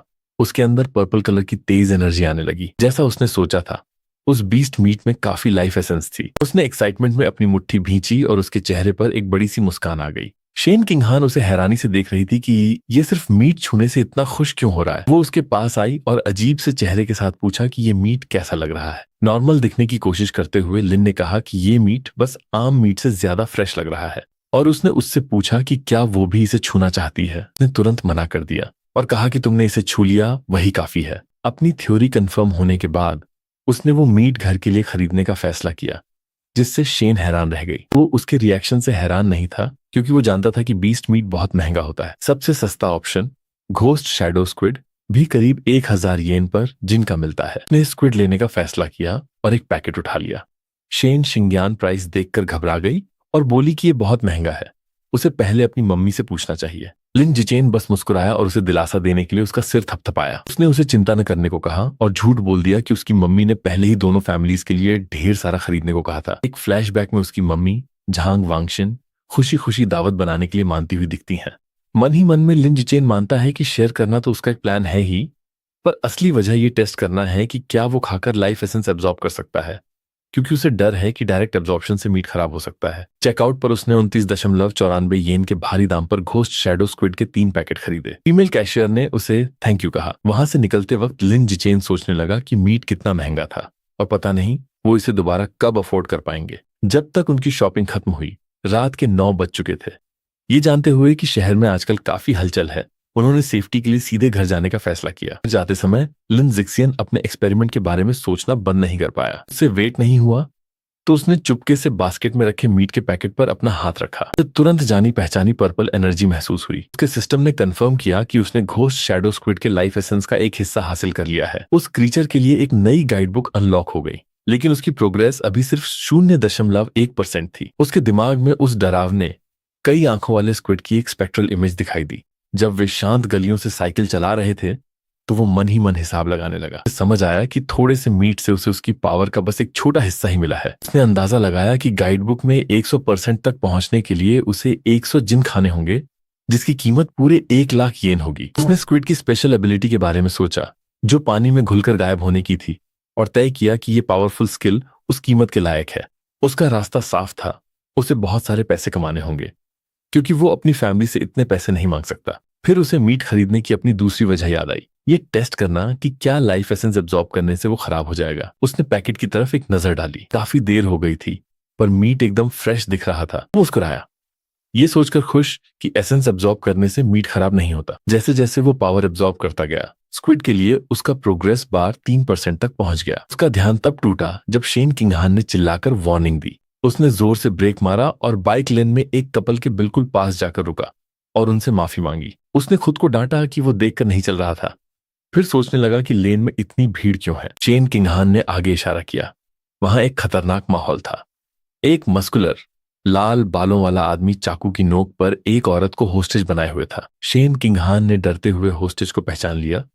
वो उनकी टीचर चाओ मेई थी। वो आदमी भीड़ को धमकियां दे रहा था। पुलिस वालों ने उस एरिया को घेर लिया था और मेगाफोन से सिचुएशन को संभालने की कोशिश कर रहे थे। पुलिस कैप्टन ने ऑफिसर बिंग को रोका और कहा कि बिना सोचे समझे गोली न चलाए। कैप्टन ने समझाया कि टारगेट होस्टेज के बहुत करीब है और उसे शील्ड की तरह इस्तेमाल कर रहा है, इसलिए निशाना लगाना नामुमकिन है। ऑफिसर ने स्लीपिंग गैस का सुझाव दिया, लेकिन कैप्टन ने मना कर दिया क्योंकि उन्हें डर था कि असर होने से पहले सस्पेक्ट भड़क सकता है। जब पुलिस हिचकिचा रही थी, लिन जिचेन ने खुद कुछ करने का फैसला किया। उसने चुपके से जमीन से एक छोटा पत्थर उठाया और उसे बहुत तेज स्पीड और एकदम सही निशाने के साथ फेंका।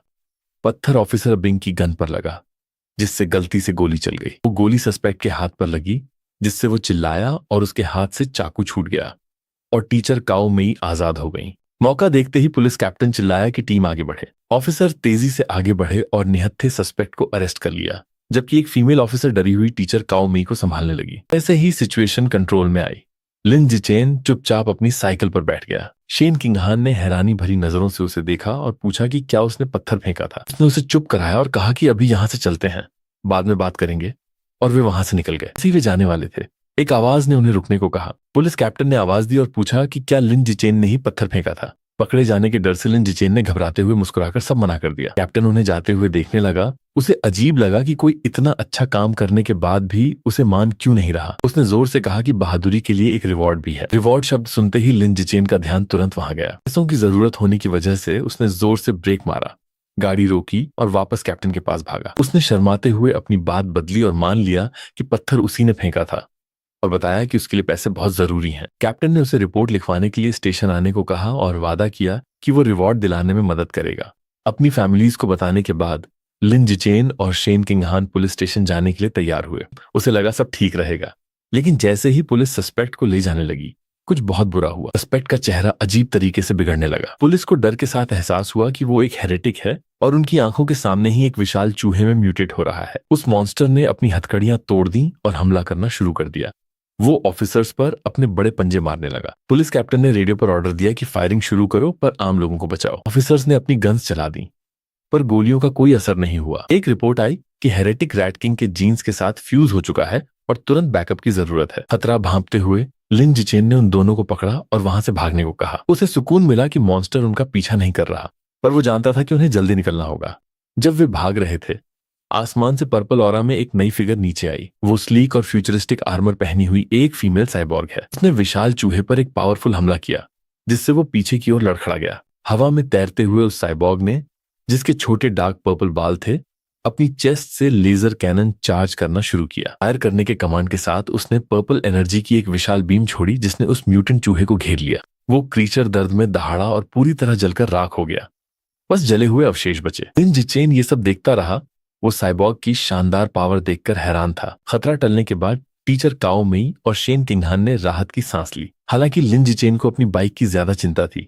उसे खुशी हुई कि ब्लास्ट से उसे कुछ नहीं हुआ, वरना उसका बड़ा नुकसान हो जाता। जैसे ही माहौल शांत हुआ, उसे अचानक कुछ एहसास हुआ। उसने अपनी बाइक की बास्केट में देखा और पाया कि महंगा घोस्ट शैडो स्क्विड मीट खराब हो चुका है और उसमें से गंदी स्मेल आ रही है। अब उसे समझ आया कि उसकी पहली थ्योरी एकदम सही थी। लाइफ एसेंस एब्जॉर्ब करने से मीट खराब हो जाता है, पर इसमें थोड़ा टाइम लगता है। खराब टेंटिकल को पकड़ते हुए उसे लगा कि उसे एक बहाने की जरूरत है और उसने सारा ब्लेम उस लड़ाई और मरे हुए हेरेटिक पर डालने का फैसला किया। ड्रामा करते हुए उसने खराब टेंटिकल नीचे फेंक दिया और जोर जोर से चिल्लाने लगा कि हेरेटिक और साइबॉर्ग के हमले ने मीट को खराब कर दिया। टीचर काओ मेई ने उसे तसल्ली दी और कहा कि सबसे जरूरी बात यह है कि सब सुरक्षित है। वे घर जाना चाहते थे, पर कैप्टन के कहने पर उन्हें सिक्योरिटी टीम के साथ स्टेशन जाना पड़ा। उन्होंने सोचा नहीं था कि उन्हें उसी वैन में ले जाया जाएगा जिसमें हेरेटिक के अवशेष रखे थे। लेजर ब्लास्ट के बाद बस एक स्ट्रेचर पर जले हुए मांस का ढेर बचा था और उसकी स्मेल बहुत तेज थी। उस बदबूदार वैन में बैठे हुए लिन जिक्सिन के दिमाग में एक और बात आई। उसे याद आया कि बाइशुए के बीस्ट फैंग्स में मरने के काफी बाद भी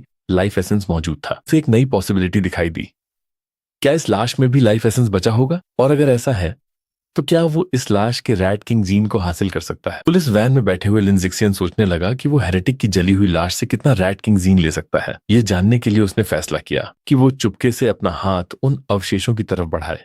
जैसे ही उसने उसे छुआ, उसे रेड एनर्जी की एक पावरफुल लहर महसूस हुई। सिस्टम ने कंफर्म किया कि उसने म्यूटेंट चूहे का लाइफ एसेंस ले लिया है, जिससे गाइड बुक में 5% प्रोग्रेस हो गई। वो हैरान था कि उसे इतना ज्यादा एसेंस मिला और उसे समझ आया कि सोर्स जितना फ्रेश होगा लाइफ एसेंस उतना ही ज्यादा मिलेगा। साथ चल रहे ऑफिसर बिंग ने उसकी हलचल देखी और उसे चुपचाप बैठने को कहा। लिन जिचेन ने तुरंत बहाना बनाया कि वो बस हाथ पैर फैला रहा था। बाद में ऑफिस में उसे लगा कि अब बिंग को बेवकूफ बनाना आसान था, पर कैप्टन काफी शार्प है। कैप्टन ने लिन जिचेन को बताया कि उसने रिवॉर्ड के लिए अप्लाई कर दिया है, पर फिर उससे सीरियस सवाल पूछने लगा। उसने पूछा कि एक मिडिल स्कूल का बच्चा इतनी दूर से और कम रोशनी में पत्थर से हेरेटिक के हाथ पर इतना सटीक निशाना कैसे लगा सकता है। लिन जिचेन ने गोलमोल जवाब दिया कि वो अक्सर अपने राइट हैंड की ट्रेनिंग करता है। इस अजीब जवाब ने कैप्टन को चुप करा दिया। उनकी बातचीत तब रुकी जब शेन किंगहान चिल्लाई कि उसकी आंटी आ गई है। लिन जिचेन अपने पेरेंट्स को स्टेशन में भागते हुए देखकर हैरान रह गया।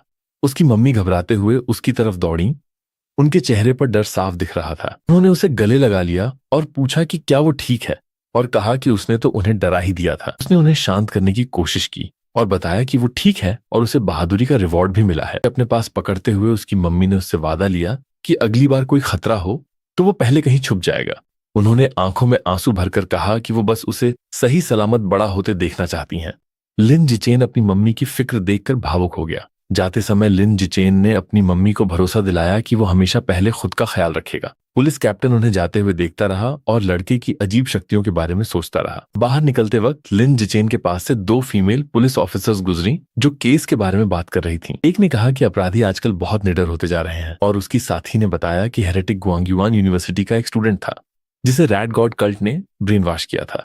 पहली ऑफिसर ने कल्ट को कोसा, पर दूसरी ने कहा कि उन्हें इसकी जड़ यानी खुद को रैट किंग कहने वाले को खत्म करना होगा। वो नाम सुनते ही लिन जिचेन का ध्यान खिंच गया। घर जाते हुए कार में उसने तुरंत अपने फोन पर रैट गॉड कल्ट के बारे में रिसर्च शुरू कर दी। ढेर सारी इन्फॉर्मेशन देखकर वो हैरान रह गया।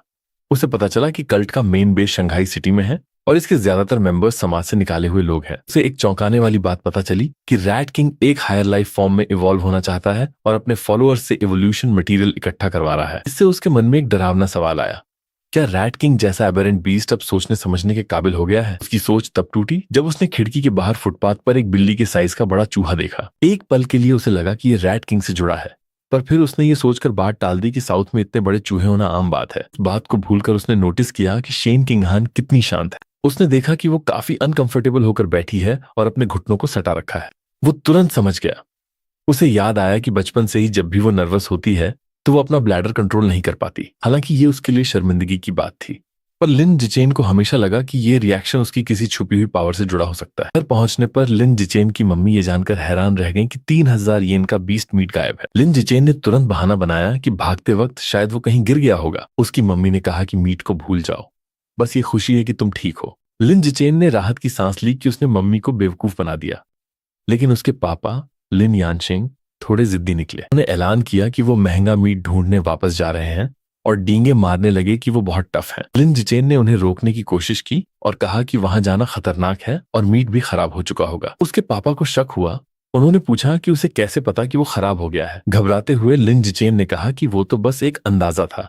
इसी बीच खाली पुलिस ऑफिस में कैप्टन अभी भी रात की अजीब घटनाओं के बारे में सोच रहा था। सिगरेट पीते हुए वो इसी सवाल में उलझा था कि एक मामूली बच्चा पत्थर से इतना सटीक निशाना कैसे लगा सकता है। अचानक उसे कोने से एक अजीब आवाज सुनाई दी। उसकी आंखें फटी रह गईं जब उसने फाइलिंग कैबिनेट के ऊपर एक बहुत बड़ा चूहा देखा।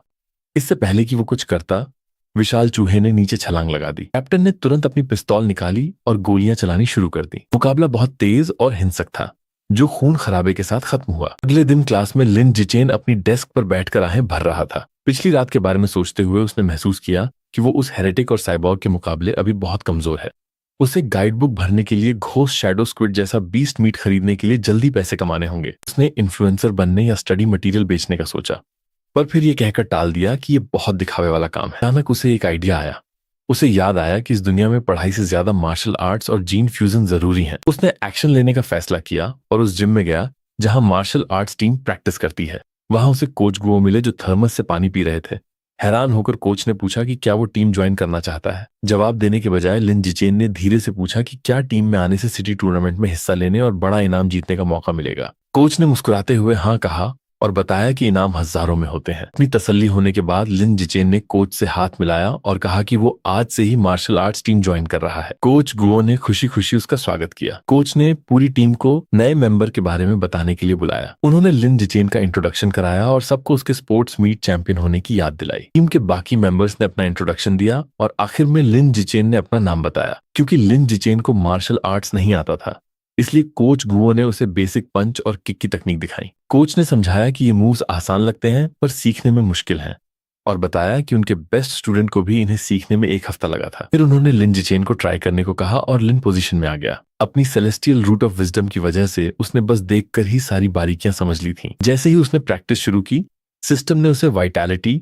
स्ट्रेंथ और प्रोफिशिएंसी के पॉइंट्स दिए। उसने पंच के मूव्स एकदम परफेक्ट और तेजी से किए। फिर वो किक्स पर आ गया और उसने बहुत ही स्मूथ और पावरफुल किक्स मारी। सिस्टम ने उसे लेग मसल्स और डेक्सटेरिटी के लिए और पॉइंट्स दिए। कोच और पूरी टीम सन्न होकर देखते रह गए। कोच का मुंह खुला का खुला रह गया और हैरानी में उनके हाथ से थर्मस छूटते छूटते बचा। वो सोचने लगा कि कोई एक बार देखकर इतने मुश्किल मूव्स कैसे सीख सकता है। उसकी परफॉर्मेंस देखकर कोच के दिमाग में बस एक ही ख्याल आया कि ये तो लाखों में एक मार्शल आर्ट्स जीनियस है। उस शाम शंघाई में लिन जिचेन की मम्मी ने उसे डिनर के लिए बुलाया। वो हाथ में चम्मच लेकर भागा और पूछा कि क्या बना है। उन्होंने बड़े गर्व से घोस्ट शैडो स्क्विड की एक बड़ी डिश उसके सामने रखी। उसकी खुशबू बहुत अच्छी थी। उसने मम्मी को बताया कि ये कितना बढ़िया महक रहा है। उन्होंने उसे गर्मा गर्म खाने को कहा। उसने एक बाइट ली और कहा कि उनके हाथ का खाना दुनिया में सबसे अच्छा है। होकर उन्होंने उसे पेट भर के खाने को कहा, क्योंकि वो उसके लिए 3 जिन मीट लाई थी। जब वो खा रहा था तो एक सिस्टम नोटिफिकेशन आया। मीट खाने से उसे थोड़ा और लाइफ एसेंस मिला, जिससे उसकी प्रोग्रेस 3.01% हो गई। झुंझलाहट हुई कि खाना भी उतना ही असरदार है। अगर उसे पता होता तो वो पहले वाला मीट छूकर खराब नहीं करता। खाना खाते समय उनका ध्यान एक न्यूज रिपोर्ट पर गया, जो 14 साल की एक जीनियस लड़की के बारे में थी, जो हिस्ट्री की सबसे छोटी साइबॉग है। एक एनर्जी कोर के साथ फ्यूज होने के बाद उसे सुपर पावर मिली है, जिससे वो 5000 किलो की गाड़ी उठा सकती है और 3 सेकंड में 100 मीटर भाग सकती है। ये देखते हुए लिन शिचेन अपनी दुनिया में चल रही बहस के बारे में सोचता है।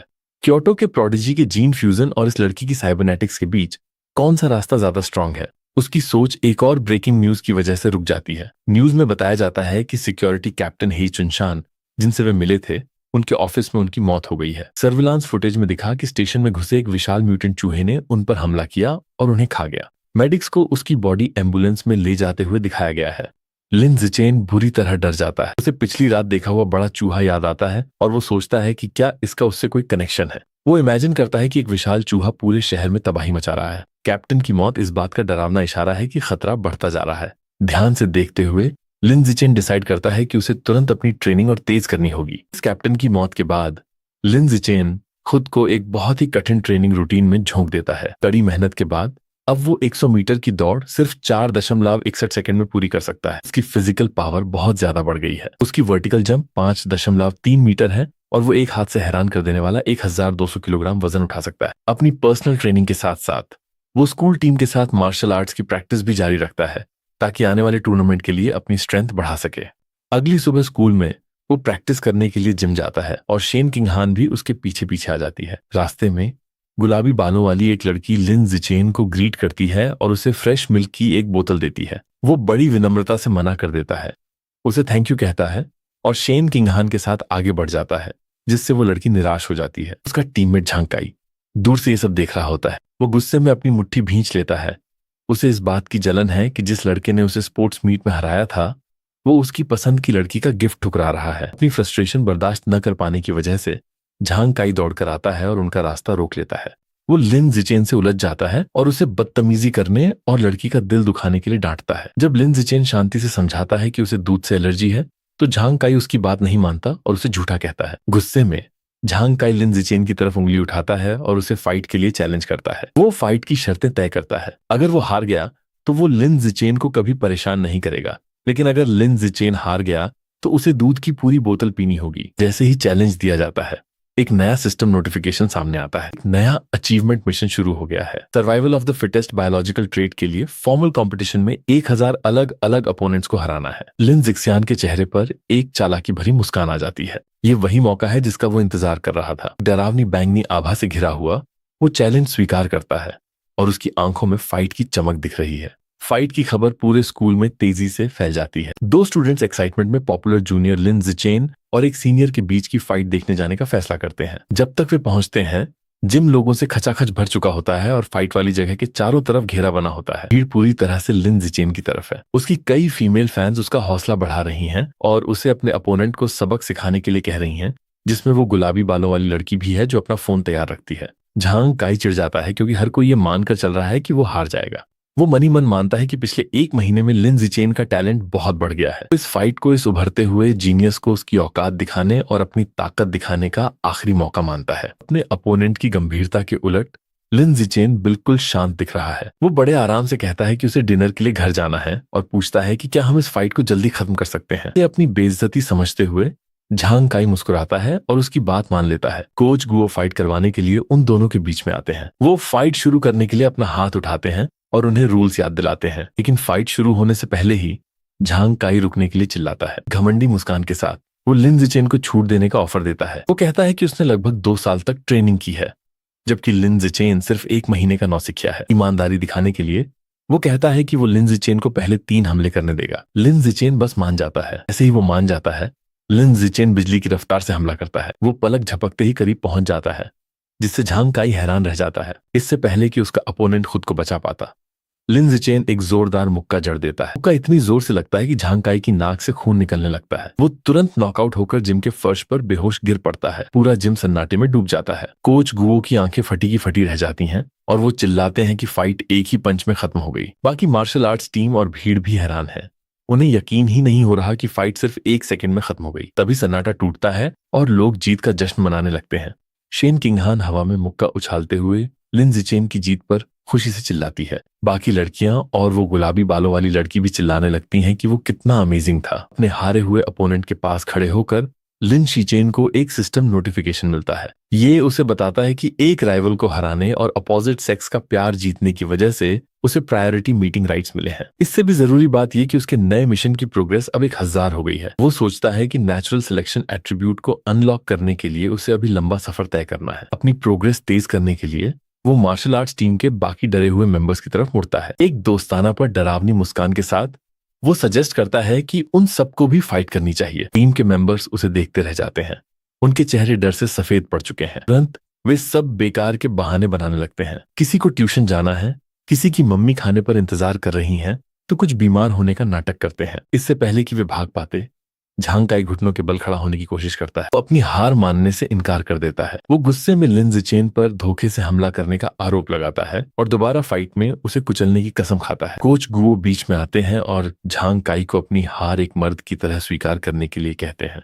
कोच फिर जोर से सोचते हैं कि क्या वो मुक्का सिर्फ एक तुक्का था, और ये चेक करने के लिए वो शाओ लीजी नाम के एक दूसरे टीम मेंबर को चुनते हैं। अपना नाम सुनते ही नुकीले बालों वाला वो लड़का डर के मारे जम जाता है। हालांकि वो लड़ने के लिए खड़ा तो हो जाता है, पर वो साफ तौर पर डरा हुआ है और लिन जिकुन से रहम की भीख मांग रहा है कि उसके चेहरे पर मत मारना। 10 मिनट बाद नतीजा सबके सामने होता है। मार्शल आर्ट्स टीम के कई मेंबर्स जिम के फर्श पर बेहोश पड़े हैं। लिन जिकुन उनके पास खड़ा है और कहता है कि उसने जानबूझकर उन पर ज्यादा सख्ती नहीं की और बस कुछ ही वार किए। लेकिन जब वो अपना सिस्टम दोबारा चेक करता है तो उसे निराशा होती है। पहली जीत के अलावा बाकी किसी भी फाइट को उसके अचीवमेंट में नहीं गिना गया। राइवल काउंट अभी भी एक शून्य शून्य शून्य पर ही अटका हुआ है। उसे समझ आता है कि सिर्फ फ्रेंडली फाइट काफी नहीं है, उसे ऑफिशियल कंपटीशन में दुश्मनों को हराना होगा। जब वो ये सोच रहा होता है तभी कोई उसके कंधे पर हाथ रखता है। कोच गुओ पागलों की तरह मुस्कुराते हैं और कहते हैं कि लिन जिचेन एक असली जीनियस है। वो खुशी से कहते हैं कि सिर्फ 1 महीने में ये नया लड़का टीम का इक्का बन गया है। आत्मविश्वास से भरे कोच घोषणा करते हैं कि लिन जिचेन के लीड करने से उनका स्कूल सबको हरा देगा और इस साल के रीजनल मार्शल आर्ट्स टूर्नामेंट में फर्स्ट आएगा। जब कोच गुओ जश्न मना रहे होते हैं तब लिन जिचेन को सब कुछ साफ समझ आ जाता है। उसे एहसास होता है कि कोच सही कह रहे हैं। आने वाला टूर्नामेंट एक साथ कई ऑफिशियल अपोनेंट्स का सामना करने का सबसे अच्छा मौका है। पक्का इरादा कर लेता है क्योंकि वो जानता है कि ऑफिशियल कंपटीशन में मिली हर जीत उसकी प्रोग्रेस में जुड़ेगी। उसकी सोच तब रुकती है जब हारा हुआ झांग काई उसे आवाज देता है। होश में आने के बाद झांग काई खड़ा होता है, लिन जिचेन की तरफ इशारा करता है और एक बहुत ही अजीब और डरावने तरीके से अपनी हार स्वीकार करता है। उसकी अजीब बातों से शेन किंगहान, कोच गुओ और लिन जिचेन समेत हर कोई हैरान और परेशान हो जाता है। फाइट खत्म होने के बाद दर्शक और कोच वहां से भाग जाते हैं और झांग काई अकेला खड़ा रह जाता है और शिकायत करता है कि उसने अभी अपनी बात पूरी नहीं की थी। इस दुनिया में हाई स्कूल के स्टूडेंट्स को मार्शल आर्ट्स या पढ़ाई में से एक को चुनना होता है। दुनिया के खतरों को देखते हुए मार्शल आर्ट्स क्लास को ज्यादा बेहतर माना जाता है। पीछे न छूटने की ठान कर शेन किंगहान मार्शल आर्ट्स क्लास में शामिल होने का फैसला करती है और लिन जिचेन के साथ कड़ी ट्रेनिंग शुरू कर देती है। उनका डेली रूटीन बहुत ही मुश्किल है। वे 3000 मीटर की दौड़ से शुरुआत करते हैं और फिर 1 घंटे तक आमने सामने की फाइट की प्रैक्टिस करते हैं। उसके बाद वे स्ट्रेंथ बढ़ाने के लिए सिट अप्स और पुश अप्स करते हैं। हर सेशन के आखिर में लिन जिचेन शेन जिंगहान की थकान मिटाने के लिए उसे मसाज देता है। जाहिर है लिन जिचेन अपनी खुद की ट्रेनिंग में कोई ढील नहीं देता। वो टूर्नामेंट जीतने और जितनी जल्दी हो सके नेचुरल सिलेक्शन एट्रीब्यूट को अनलॉक करने के लिए हर दिन अपनी पूरी जान लगा देता है। 1 महीने बाद उनकी कड़ी मेहनत का इम्तिहान होने वाला है। रीजनल मार्शल आर्ट्स टूर्नामेंट का दिन आ गया है और लिन जिचेन मुकाबला करने के लिए पूरी तरह तैयार है। टूर्नामेंट शहर के एक बड़े जिम्नेजियम में हो रहा है, जहां फाइटिंग रिंग के चारों तरफ भारी भीड़ जमा है। वेटिंग एरिया में काफी तनाव भरा माहौल है। कोच गुओ घबराहट में लिस्ट चेक कर रहे हैं और शिकायत कर रहे हैं कि उनके स्कूल शंघाई हाई का मुकाबला सबसे strong team Shanghai number 1 high से होने वाला है। टीम का एक और मेंबर ये कहकर टेंशन और बढ़ा देता है कि उनके ओपोनेंट्स के पास एक ऐसा फाइटर है जो 100 मीटर की दौड़ 9 सेकंड से कम में पूरी कर सकता है। टीम का मनोबल गिरता देख लिन जिचेन शांति से अपना हाथ उठाता है और सबसे पहले लड़ने के लिए आगे आता है। भले ही कोच गुओ अभी भी डरे हुए हैं, फिर भी वो अपने इक्के को मैदान में उतारने के लिए तैयार हो जाते हैं। जब लिन जिचेन एरिना में जाता है तो शेन किंगहान साइड से उसे चीयर करती है, जबकि कोच गुओ मेगाफोन से उसका हौसला बढ़ाते हैं। लिन जिचेन फाइट के लिए खुद को तैयार करता है। उसका अपोनेंट शंघाई नंबर 1 हाई का एक बहुत ही बड़ा और मस्कुलर स्टूडेंट आगे बढ़ता है। वो मानता है कि लिन जिचेन में टैलेंट है, जो वो फर्स्ट ईयर में ही टूर्नामेंट तक पहुंच गया, लेकिन जल्द ही उसका लहजा मजाक उड़ाने वाला हो जाता है। वो ताना मारता है कि ये स्टेज उन छोटों के लिए नहीं है जिनकी हाइट अभी 1.7 मीटर भी नहीं हुई। अपने बाइसेप्स दिखाते हुए वो लिन जिचेन को साइज और पावर का असली फर्क दिखाने का वादा करता है। रेफरी फाइट शुरू करने का सिग्नल देता है। बड़ा अपोनेंट तेजी से आगे बढ़ता है और एक जोरदार मुक्का मारता है। फिर झटका लगता है क्योंकि लिन जिचेन पीछे नहीं हटता। वो बड़ी आसानी से वार को चकमा देता है और पलटकर अपोनेंट की छाती पर एक तेज मुक्का मारता है। असर बहुत ही जबरदस्त होता है। मुक्के के जोर से वो भारी भरकम स्टूडेंट एरिना के पार जा गिरता है और बेहोश हो जाता है। अनाउंसर सन्न रह जाता है और फिर हकलाते हुए लिन जिक्यान की जीत का ऐलान करता है। साइड में खड़ी शेन किंगहान खुशी से उछल पड़ती है और चिल्लाती है कि उसका शाओ चेन अमेजिंग था। शंघाई हाई की बाकी टीम जश्न मनाने लगती है, कोच को घेर लेती है और चिल्लाती है कि लिन जिचेन कमाल है और उसके अपोनेंट की बॉडी को सिर्फ फालतू की मसल बताती है। दूसरी तरफ शंघाई नंबर 1 हाई का कोच बहुत गुस्से में है। वो अपने हारे हुए स्टूडेंट को बिना सोचे समझे हमला करने के लिए बुरी तरह डांटता है। रिंग में लिन जिचेन को सिस्टम नोटिफिकेशन मिलता है कि उसने एक और टूर्नामेंट राइवल को हरा दिया है, जिससे उसकी रैंकिंग सुधर गई है। वो अपनी मुट्ठी भींचता है और खुश है कि आगे बढ़ने के लिए उसे ऐसे ही मैचों की जरूरत है। विपक्षी कोच ने इसे रोकने की ठान ली और अपने अगले फाइटर चेन फेंग को बुलाया और उसे फर्स्ट ईयर के इस लड़के को जल्द से जल्द कुचलने का ऑर्डर दिया। चेन फेंग शांति से मान जाता है। वो स्टेज पर आता है और पिछले फाइटर के मुकाबले काफी शांत दिखते हुए लड़ने के लिए तैयार हो जाता है। अनाउंसर दूसरी फाइट शुरू होने का सिग्नल देता है। चेन फेंग तुरंत अपनी बेहतरीन तकनीक दिखाता है, जबरदस्त रफ्तार से आगे बढ़ता है और हमलों की झड़ी लगा देता है। लिन जिचेन शांति से हमले का सामना करता है और एक जोरदार किक को एक हाथ से रोक लेता है, लेकिन उसके ब्लॉक के जोर से चेन फेंग हवा में बुरी तरह घूमते हुए एरिना के फर्श पर गिरता है और बेहोश हो जाता है। एक स्ट्रेचर लेकर आते हैं और चेन फेंग को ले जाते हैं और कहते हैं कि उसे हेड स्कैन की जरूरत है। भीड़ पूरी तरह से हैरान रह जाती है। लोग आपस में कानाफूसी करने लगते हैं कि क्या हुआ और अंदाजा लगाते हैं कि शंघाई हाई का ये लड़का शायद बहुत लकी है। कुछ नाराज दर्शक चिल्लाते हैं कि टूर्नामेंट फिक्स है और अपने पैसे वापस मांगते हैं। हालांकि शंघाई नंबर 1 हाई का कोच सच जानता है। वो अपना सिर पकड़ लेता है और उसे डर के साथ एहसास होता है कि ये कोई किस्मत का खेल नहीं है। शंघाई हाई का ये फर्स्ट ईयर स्टूडेंट सच में बहुत खतरनाक है। वेटिंग एरिया में वापस आकर कोच एक नई स्ट्रेटेजी बनाता है। वो अपने अगले फाइटर नुकीले बालों वाले गाओ फी को बुलाता है और उसे सिर्फ डिफेंस पर ध्यान देने का सख्त ऑर्डर देता है, लेकिन गाओ फी आत्मविश्वास से भरा हुआ है। वो शांति से अपने कोच से कहता है कि चिंता न करे, वो जरूर जीतेगा। रिंग की तरफ जाते हुए गाओ फी मन ही मन लिन जिचेन की जीतों को नजरअंदाज कर देता है। उसे लगता है कि उसका अपोनेंट स्ट्रांग नहीं है और उसने सिर्फ चालबाजी से जीत हासिल की है। अपनी बेहतरीन रफ्तार और ज्यादा एक्सपीरियंस की वजह से उसे पूरा यकीन है कि वो नहीं हार सकता। भीड़ में काफी हलचल है। दर्शक गाओ फी की साख और उसकी रफ्तार के बारे में चर्चा कर रहे हैं। कोई कहता है कि उसके पिता जीन फ्यूजन यूजर हैं, इसलिए वो इतना काबिल है। सबका मानना है कि लिन जिचेन का शानदार सफर अब खत्म होने वाला है, हालांकि वे उसके टैलेंट को मानते हैं। अनाउंसर फाइट शुरू होने का सिग्नल देता है। कोच के निर्देशों को नजरअंदाज करते हुए गाओ फी तुरंत हमला करता है और लिन जिचेन पर एक जोरदार किक मारता है। वो अपनी स्पेशल तकनीक flowing water shattering rock fist का इस्तेमाल करते हुए ताबड़तोड़ हमले करता है। गाओ फी डिफेंस का मजाक उड़ाता है, उसे लगता है कि उसके जैसे जीनियस को इसकी जरूरत नहीं है। वहीं लिन जिचेन बड़ी आसानी से बचते हुए तकनीक को दिलचस्प पाता है और उसे तुरंत सीखने का फैसला करता है। गाओ फी चिढ़ जाता है क्योंकि वो एक भी वार सही जगह नहीं मार पा रहा। वो सांस फूलने की वजह से रुक जाता है और जानना चाहता है कि लिन जिचेन उसके हमलों से कैसे बच रहा है। लिन जिचेन बिना डरे शांति से उससे पूछता है कि क्या उसके पास कोई और चाल है। में गाओ फिर से पागलों की तरह मुक्के चलाने लगता है। वही पुरानी चालें देखकर लिन जिचेन तय करता है कि अब बहुत देख लिया। वो सोचता है, ठीक है फिर अब इसे खत्म करते हैं। वो आखिरी मुक्के को आसानी से चकमा देता है और गाओ फी के पेट पर एक जोरदार किक मारता है, जिससे मैच तुरंत खत्म हो जाता है। भीड़ एक बार फिर सन्न रह जाती है। शंघाई हाई के सपोर्टर्स के शोर से सन्नाटा टूट जाता है। कोच गुओ और शेन किंगहान बहुत खुश हैं। वे चिल्ला रहे हैं कि उनका शाओ चेन जबरदस्त है। बाकी टूर्नामेंट भी इसी तरह आसानी से निकल जाता है। अगले कुछ अपोनेंट्स और भी कमजोर निकलते हैं। वो बिना किसी मेहनत के हर एक को हरा देता है और जल्द ही अकेले ही विपक्षी टीम के 5 फाइटर्स को बाहर कर देता है। अगले 2 दिनों में भी कहानी बिल्कुल वैसी ही रही। वो अपना दबदबा बनाए रखता है और अकेले ही 2 और स्कूलों को हरा देता है। उसके शानदार प्रदर्शन की वजह से शंघाई हाई चैंपियनशिप जीत जाती है। वो और उसकी टीम गर्व से अपने मेडल्स और ट्रॉफी के साथ पोज देते हैं। लेकिन जब वो अपना सिस्टम चेक करता है तो उसका राइवल काउंट केवल 16 ही होता है। उसे निराशा होती है कि इस रफ्तार से तो नया एट्रीब्यूट अनलॉक करने में सालों लग जाएंगे। प्रोग्रेस धीमी होने के बावजूद एक अच्छी बात भी थी। उसे उम्मीद नहीं थी कि कोच गुओ इतने उदार होंगे, लेकिन उसे प्राइज मनी का बड़ा हिस्सा यानी पूरे 20,000 युआन मिलते हैं। उसे पढ़ाई वाले कंपटीशन के पैसों के साथ मिलाकर अब उसके पास करीब 30,000 युआन हो गए हैं। वो पैसा ज्यादा दिन नहीं टिकता। वो तुरंत सारे पैसे सुपरमार्केट में घोस्ट शैडो स्क्विड मीट के ढेर सारे स्टॉक पर खर्च कर देता है। अगले कई हफ्तों तक वो हर बार के खाने में वही महंगा मीट खाता है। 30 दिन खाने के बाद उसका प्रोग्रेस 33% तक पहुंच जाता है। उसकी कड़ी ट्रेनिंग और बीस्ट मीट खाने का फायदा मिलता है।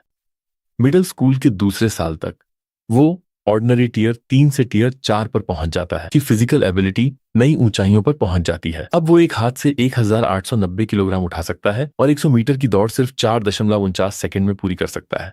वक्त तेजी से बीतता है और जल्द ही वो और शेन जिंगहान मिडिल स्कूल से ग्रेजुएट हो जाते हैं। लेकिन जब हाई स्कूल एंट्रेंस एग्जाम का रिजल्ट आता है तो ऐसा लगता है कि उनके रास्ते अलग होने वाले हैं। शेन किंगहान दुखी होकर अपने कमरे में रो रही है। वो लिन जिक्सियान से पूछती है कि इतनी मेहनत के बाद भी वे अब एक ही स्कूल में क्यों नहीं जा सकते। वो समझाता है कि जहां उसने टॉप किया है वहीं उसके मार्शल आर्ट्स के मार्क्स शंघाई हाई की एलीट क्लास के लिए काफी नहीं है। शेन जिंगहान को दिलासा देते हुए वो पूछती है कि अब क्या होगा। वो उसे बताता है कि शंघाई हाई के प्रिंसिपल उसके घर आ रहे हैं और उससे भी साथ चलने को कहता है। निराश होकर वो रोते हुए कहती है कि इसका उससे कोई लेना देना नहीं है क्योंकि प्रिंसिपल सिर्फ उसके लिए आ रहे हैं। का हाथ पकड़कर लिन जिचेन उसे ऊपर उठाता है और कमरे से बाहर ले जाता है।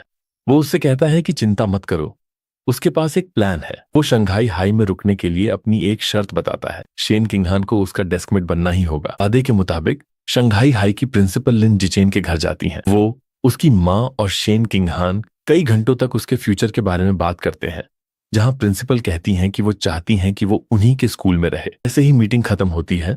प्रिंसिपल जाने के लिए खड़ी हो जाती हैं। एक फाइनल ऑफर के तौर पर वो लिन जिचेन से कहती हैं कि अगर वो रुकने के लिए तैयार हो जाता है तो वो उसकी कोई भी रिक्वेस्ट पूरी करेंगी। मौके का फायदा उठाते हुए लिन जिचेन अपनी एक शर्त रखता है। शेन किंगहान को उसके साथ एक ही क्लास में रहने की परमिशन मिलनी चाहिए। प्रिंसिपल नर्वस शेन किंगहान की तरफ देखती हैं और उसका नाम कंफर्म करती हैं।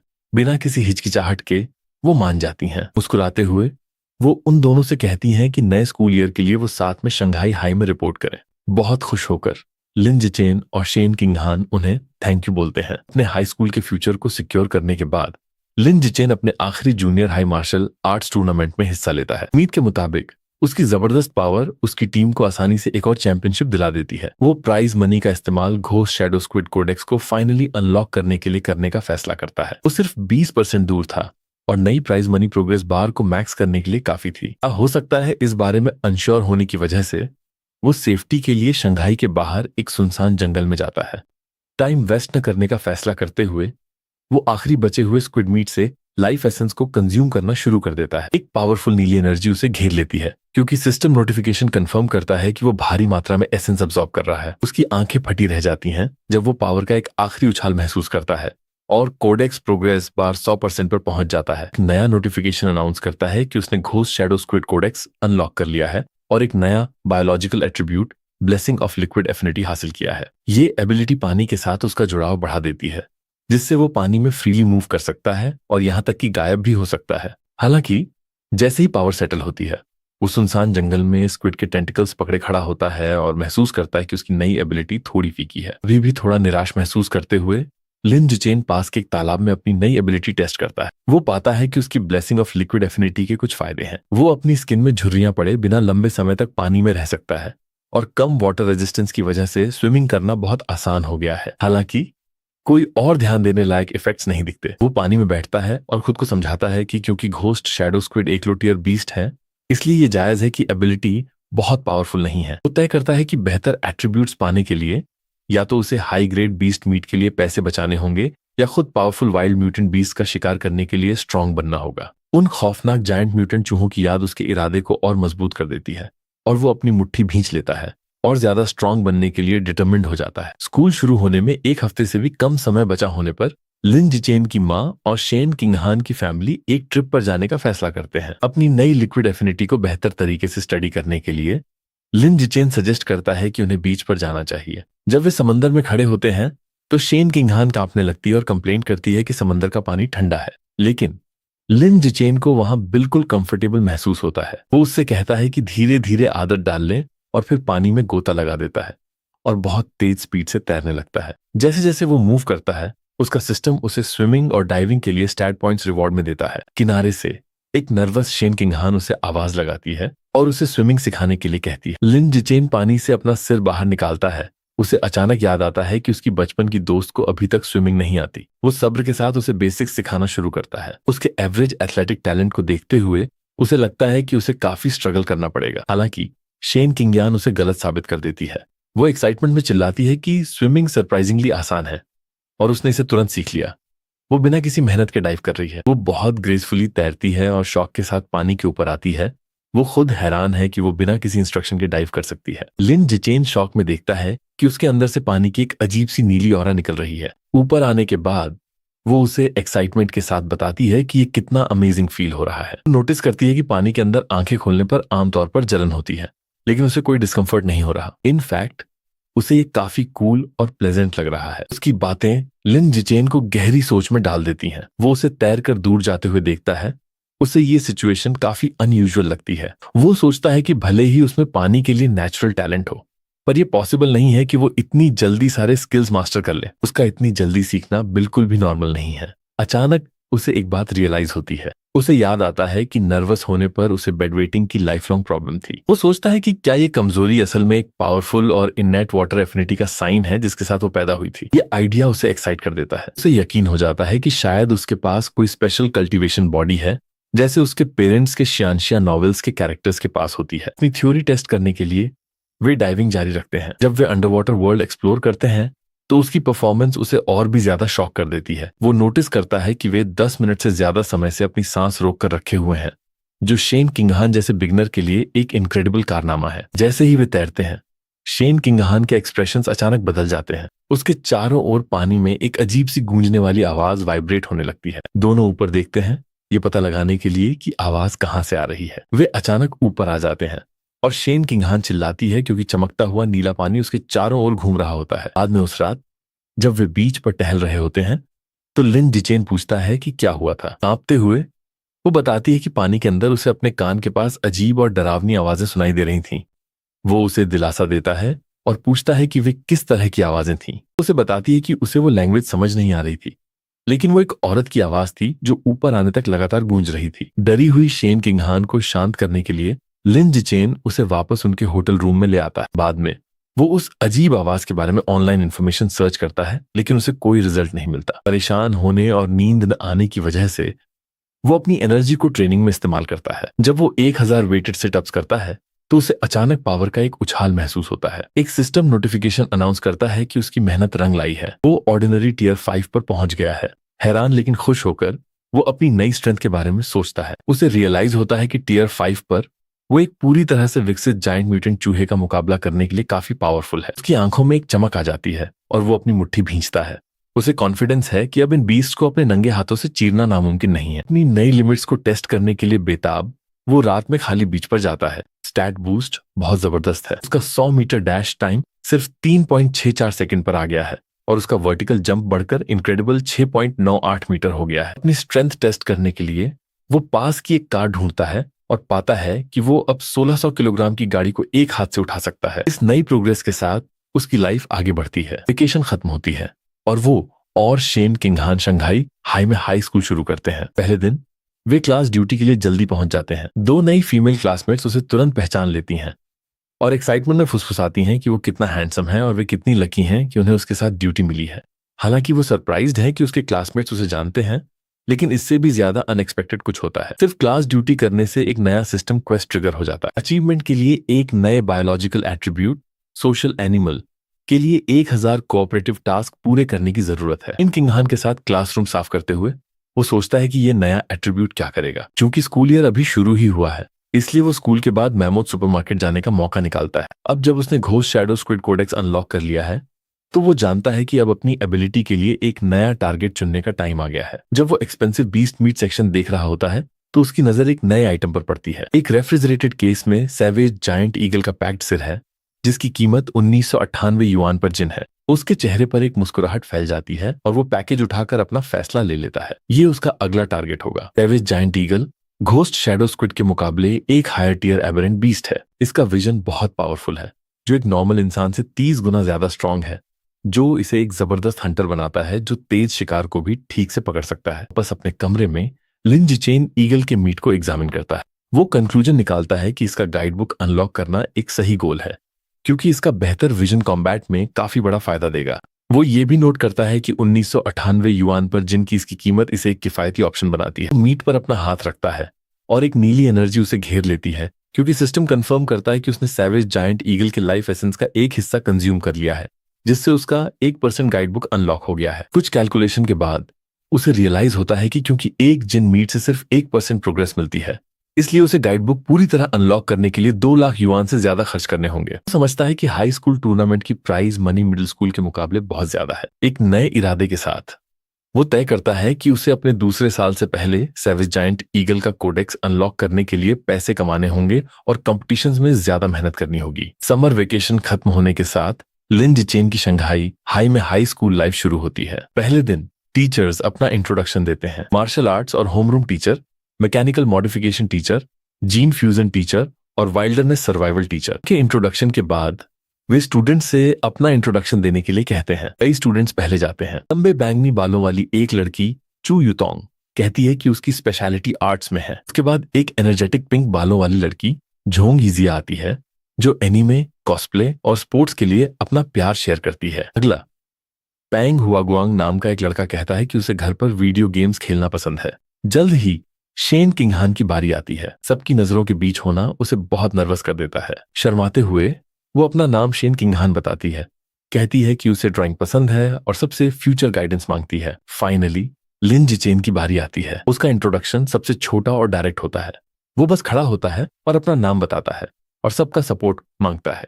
इंट्रोडक्शन के बाद टाइम जल्दी बीत जाता है। ब्राउन बालों वाली एक नई फीमेल क्लासमेट शेन किंगहान के पास आती है जो सरप्राइज दिखती है। लड़की शेन किंगहान से उसका एंट्रेंस एग्जाम स्कोर पूछती है। शेन किंगहान नर्वस होकर जवाब देती है कि उसने 709 पॉइंट स्कोर किए और फिर नई लड़की चू रुई से उसका स्कोर पूछती है। चू रुई इम्प्रेस्ड होती है और कहती है कि शेन किंगहान का स्कोर उसके खुद के 698 से 10 पॉइंट ज्यादा है। चू रुई फिर फिजिकल फिटनेस वाले हिस्से के बारे में पूछती है और बताती है कि उसे 100 में से सिर्फ 95 मिले। सवाल शेन किंगहान को बहुत अनकंफर्टेबल कर देता है। वो हकलाते हुए कहती है कि उसका स्कोर उतना अच्छा नहीं था। वो अंदर ही अंदर पैनिक कर रही है क्योंकि उसका 79 का स्कोर इतना कम था कि वो एलिट क्लास में मुश्किल से आ पाई थी और उसे ये बताने में शर्म आ रही है। इशारा न समझते हुए चू रुई गेस करना जारी रखती है कि क्या शेन किंगहान ने 94 या 93 स्कोर किया। शेन किंगहान शर्म से नीचे देखते हुए उसे बताती है कि ये उससे भी कम था। चू रुई 90 के आसपास के स्कोर्स गेस करती रहती है जिससे शेन किंगहान और भी ज्यादा घबरा जाती है। अचानक उनके बीच डेस्क पर एक हाथ जोर से पड़ता है जिससे चू रुई चौंक जाती है। वो लिन जिचेन है। वो झुकता है और उस लड़की से पूछता है कि क्या वो उसे वीचैट पर ऐड कर सकता है। एक हैंडसम लड़के को अटेंशन देते देख हैरान और खुश होकर वो फौरन मान जाती है। अपनी सीट से शेन किंगहान चैन की सांस लेती है। वो लिन जिचेन की शुक्रगुजार है कि उसने उसे उस ऑकवर्ड बातचीत से बचा लिया। लिन जिचेन फिर एक और मेल क्लासमेट हेयू की तरफ मुड़ता है और उससे भी कॉन्टैक्ट इंफॉर्मेशन एक्सचेंज करने को कहता है। उन्हें ऐड करने के बाद वो 4 लोगों का एक ग्रुप चैट बनाता है। सिस्टम नोटिफिकेशन तुरंत कंफर्म करता है कि उसने सक्सेसफुली एक ग्रुप बना लिया है, जिससे एक और कोऑपरेटिव टास्क पूरा हो गया। सोशल एनिमल अचीवमेंट के लिए उसकी प्रोग्रेस अब 1000 में से 2 पर है। वो सोचता है कि ये क्वेस्ट सरप्राइजिंगली आसान है। ग्रुप चैट बनाने के बाद चारों दोस्त एक दूसरे को जानना शुरू करते हैं। एयू बताता है कि वो पड़ोस के नन्युआन सिटी से है और एक मशहूर मार्शल आर्ट्स फैमिली से आता है जिनका अपना डोजो है। वो गर्व से ये भी मेंशन करता है कि उसने Nanyuan city youth martial arts competition में 8वां रैंक हासिल किया था। टू रुई बताती है कि उसकी फैमिली की कपड़ों के स्टोर्स की एक चेन है जिससे वो काफी अमीर है। लिन जिचेन और शेन किंगहान के अपने बैकग्राउंड शेयर करने के बाद वे चारों जल्दी ही एक क्लोज निट ग्रुप बन जाते हैं। जैसे ही वे कंफर्टेबल होते हैं, हेयू दूसरों से गेस करने को कहता है कि उनकी क्लास का सबसे स्ट्रॉन्ग स्टूडेंट कौन है। टू रुई तुरंत लिन जिचेन की तरफ इशारा करती है, ये गेस करते हुए कि वो ही होगा क्योंकि वो पूरे डिस्ट्रिक्ट में एंट्रेंस एग्जाम का टॉपर था।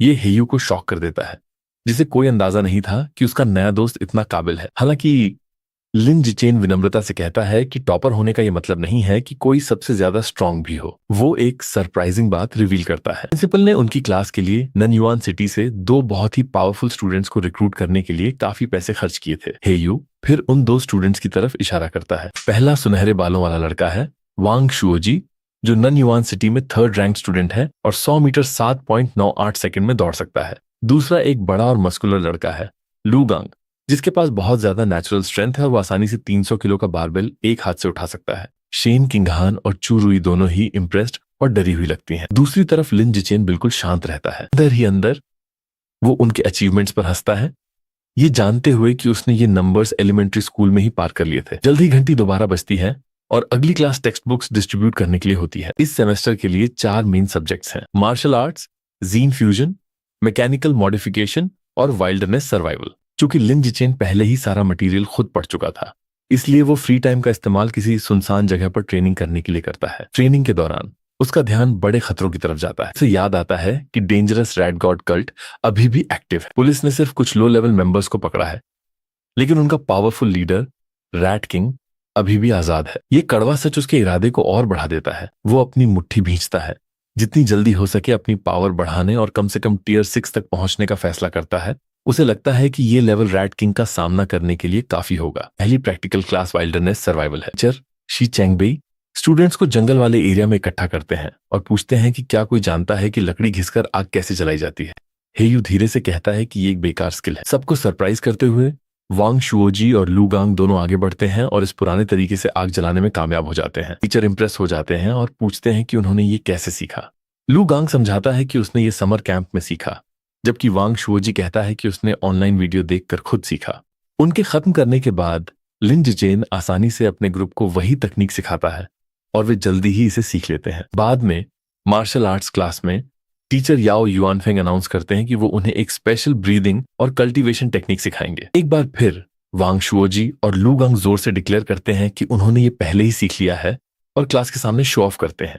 हालांकि उनका डेमोन्स्ट्रेशन थोड़ा अनाड़ी जैसा था, पर वे कर लेते हैं। लिन जिचेन, जिसे ये स्किल्स पहले से ही पता है, वो लो प्रोफाइल रहने का फैसला करता है। 1 महीने से ज्यादा का समय शांति से बीत जाता है। एक दिन मैकेनिकल मॉडिफिकेशन क्लास में टीचर काई युआनफेई उनकी प्रोग्रेस चेक करने के लिए एक टेस्ट अनाउंस करते हैं। उन्हें मोटिवेट करने के लिए वो टॉप 3 के लिए कैश प्राइजेस रिवील करते हैं। फर्स्ट के लिए 888 युआन, सेकंड के लिए 666 और थर्ड के लिए 333। प्राइज मनी के बारे में सुनकर लिन जिचेन की आंखें चमक उठती हैं। उसे रियलाइज होता है कि फर्स्ट प्लेस का reward expensive savage giant eagle का आधा जिन मीट खरीदने के लिए काफी है। सबके मोटिवेटेड होने के साथ क्लास एग्जाम शुरू करती है। संयोग से gene fusion teacher Liu Durand को भी यही आइडिया आता है और वो भी सेम प्राइस स्ट्रक्चर के साथ एक सरप्राइज एग्जाम ले लेते हैं।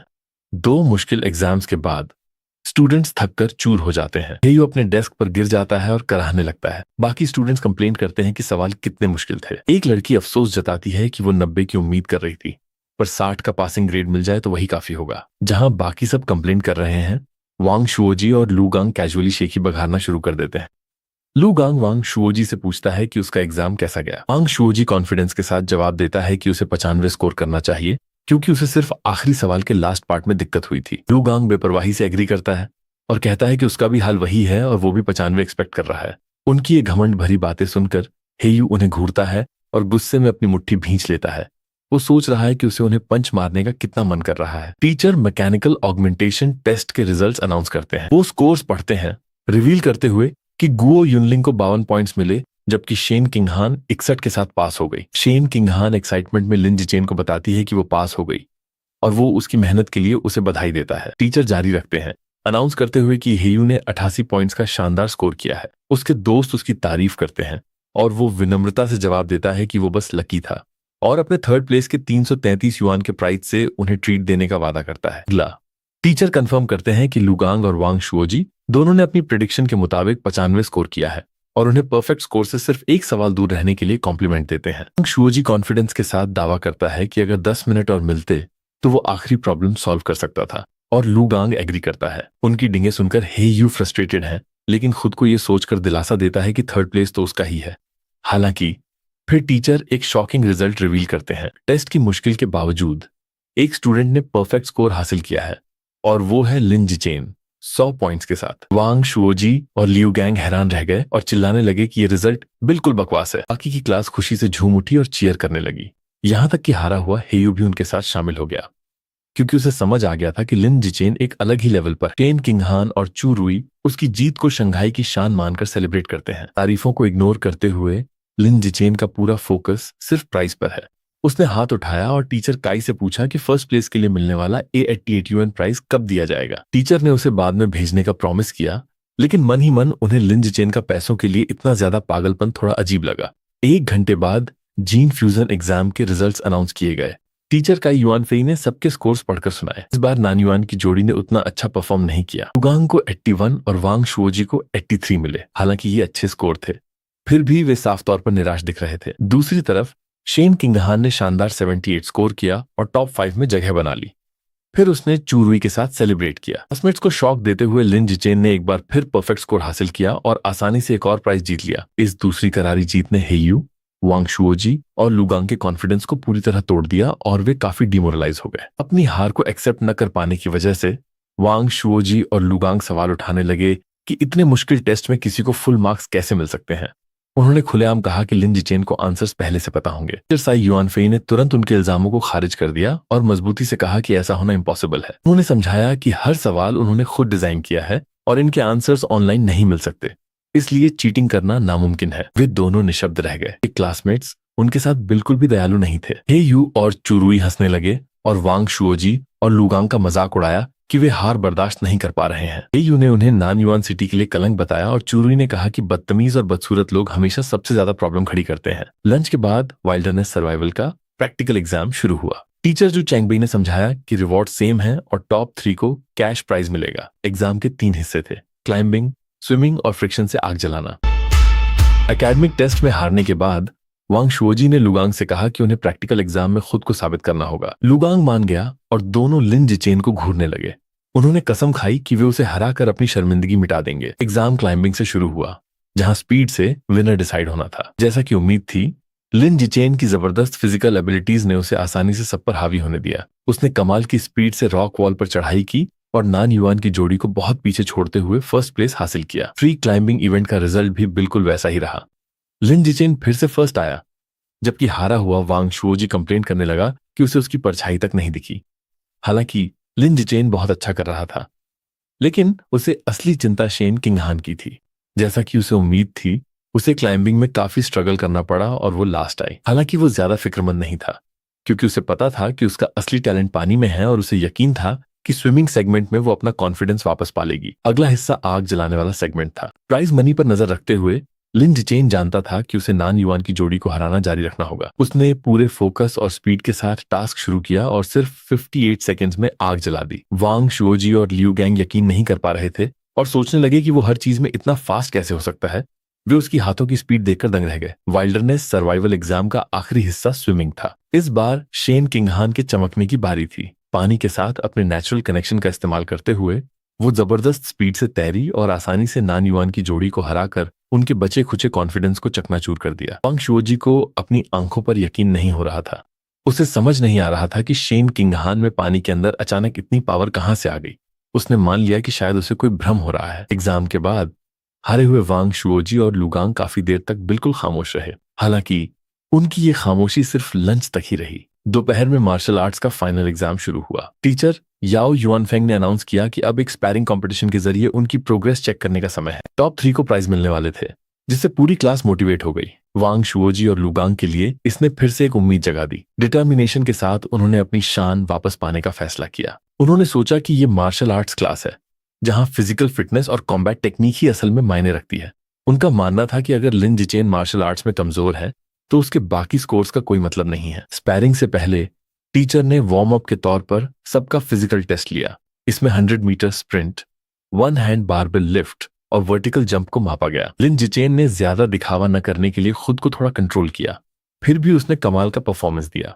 उसने 100 मीटर की दौड़ 7.78 सेकेंड्स में पूरी की और एक हाथ से 330 किलोग्राम का बारबेल उठाया। उसकी वर्टिकल जंप 2.18 मीटर थी और उसने बड़ी आसानी से तीनों इवेंट्स में फर्स्ट प्लेस हासिल किया और ध्यान रखा कि वो नानयुआन की जोड़ी से सिर्फ थोड़ा ही आगे रहे। एक बार फिर पूरी तरह से सदमे में थे। वांग शुओजी समझ नहीं पा रहा था कि लिन जिचेन इतना फास्ट कैसे हो सकता है, जबकि लुगांग इस बात से हैरान था कि कोई इतना कम मस्कुलर दिखने वाला इंसान इतना स्ट्रांग कैसे हो सकता है। खुद को संभालते हुए वांग शुओजी ने लुगांग को याद दिलाया कि फिजिकल टेस्ट में फेल होने का मतलब ये नहीं है कि वे स्पैरिंग में भी हार जाएंगे, क्योंकि असली लड़ाई के लिए टेक्निक की भी जरूरत होती है। उन्होंने खुद को मना लिया कि उनकी सुपीरियर टेक्निक उन्हें जीतने का मौका देगी। टेस्ट के बाद सब स्पैरिंग मैचेस के लिए डायुलिंग एरिया में चले गए। अपना survival of the fittest achievement पूरा करने के लिए बेताब लिन जिचेन सबसे पहले रिंग में उतरा। हालांकि उसके जबरदस्त प्रदर्शन के बाद किसी की उसे चैलेंज करने की हिम्मत नहीं हुई, यहां तक कि वांग, शुओजी और लुगांग भी पहले उसे ऑब्जर्व करने के लिए पीछे रुक गए। इस गतिरोध को देखकर टीचर ने बीच बचाव किया। उन्होंने लू वेई नाम के एक स्टूडेंट को बुलाया और उसे लिन जिचेन के साथ स्पैरिंग करने का ऑर्डर दिया। दोनों आमने सामने आए,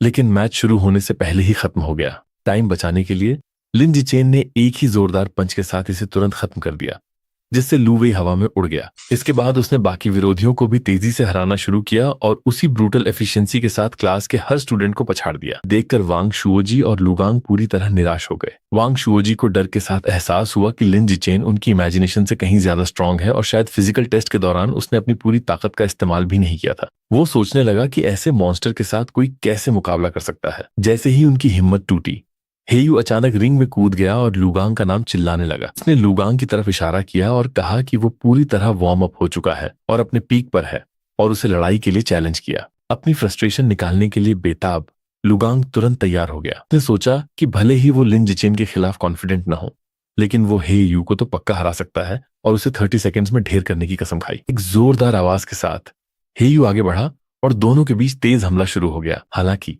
उनकी पावर के बीच का साफ अंतर लड़ाई का फैसला कर चुका था। लुगांग ने आसानी से हेयू की किक पकड़ी, अपनी सुपीरियर स्ट्रेंथ का इस्तेमाल कर उसे चारों ओर घुमाया और फिर रिंग के बाहर फेंक दिया। हेयू जोर से गिरा, हार गया और उसे वॉमिटिंग होने लगी। विनर की तरह खड़े होकर लुगांग ने अपने हारे हुए क्लासमेट को नीचे देखा। उसने एक ताना मारते हुए कॉम्प्लीमेंट दिया कि हेयू की फिजिकल टेक्निक क्लास में सबसे अच्छी है, लेकिन घमंड से कहा कि वो फिर भी उससे बेहतर है। अपनी जीत के बाद लियू गैंग ने मुड़कर देखा कि लिन जिचेन उसकी तरफ आ रहा है। लिन जिचेन ने शांति से उन्हें स्पैरिंग के लिए चैलेंज किया।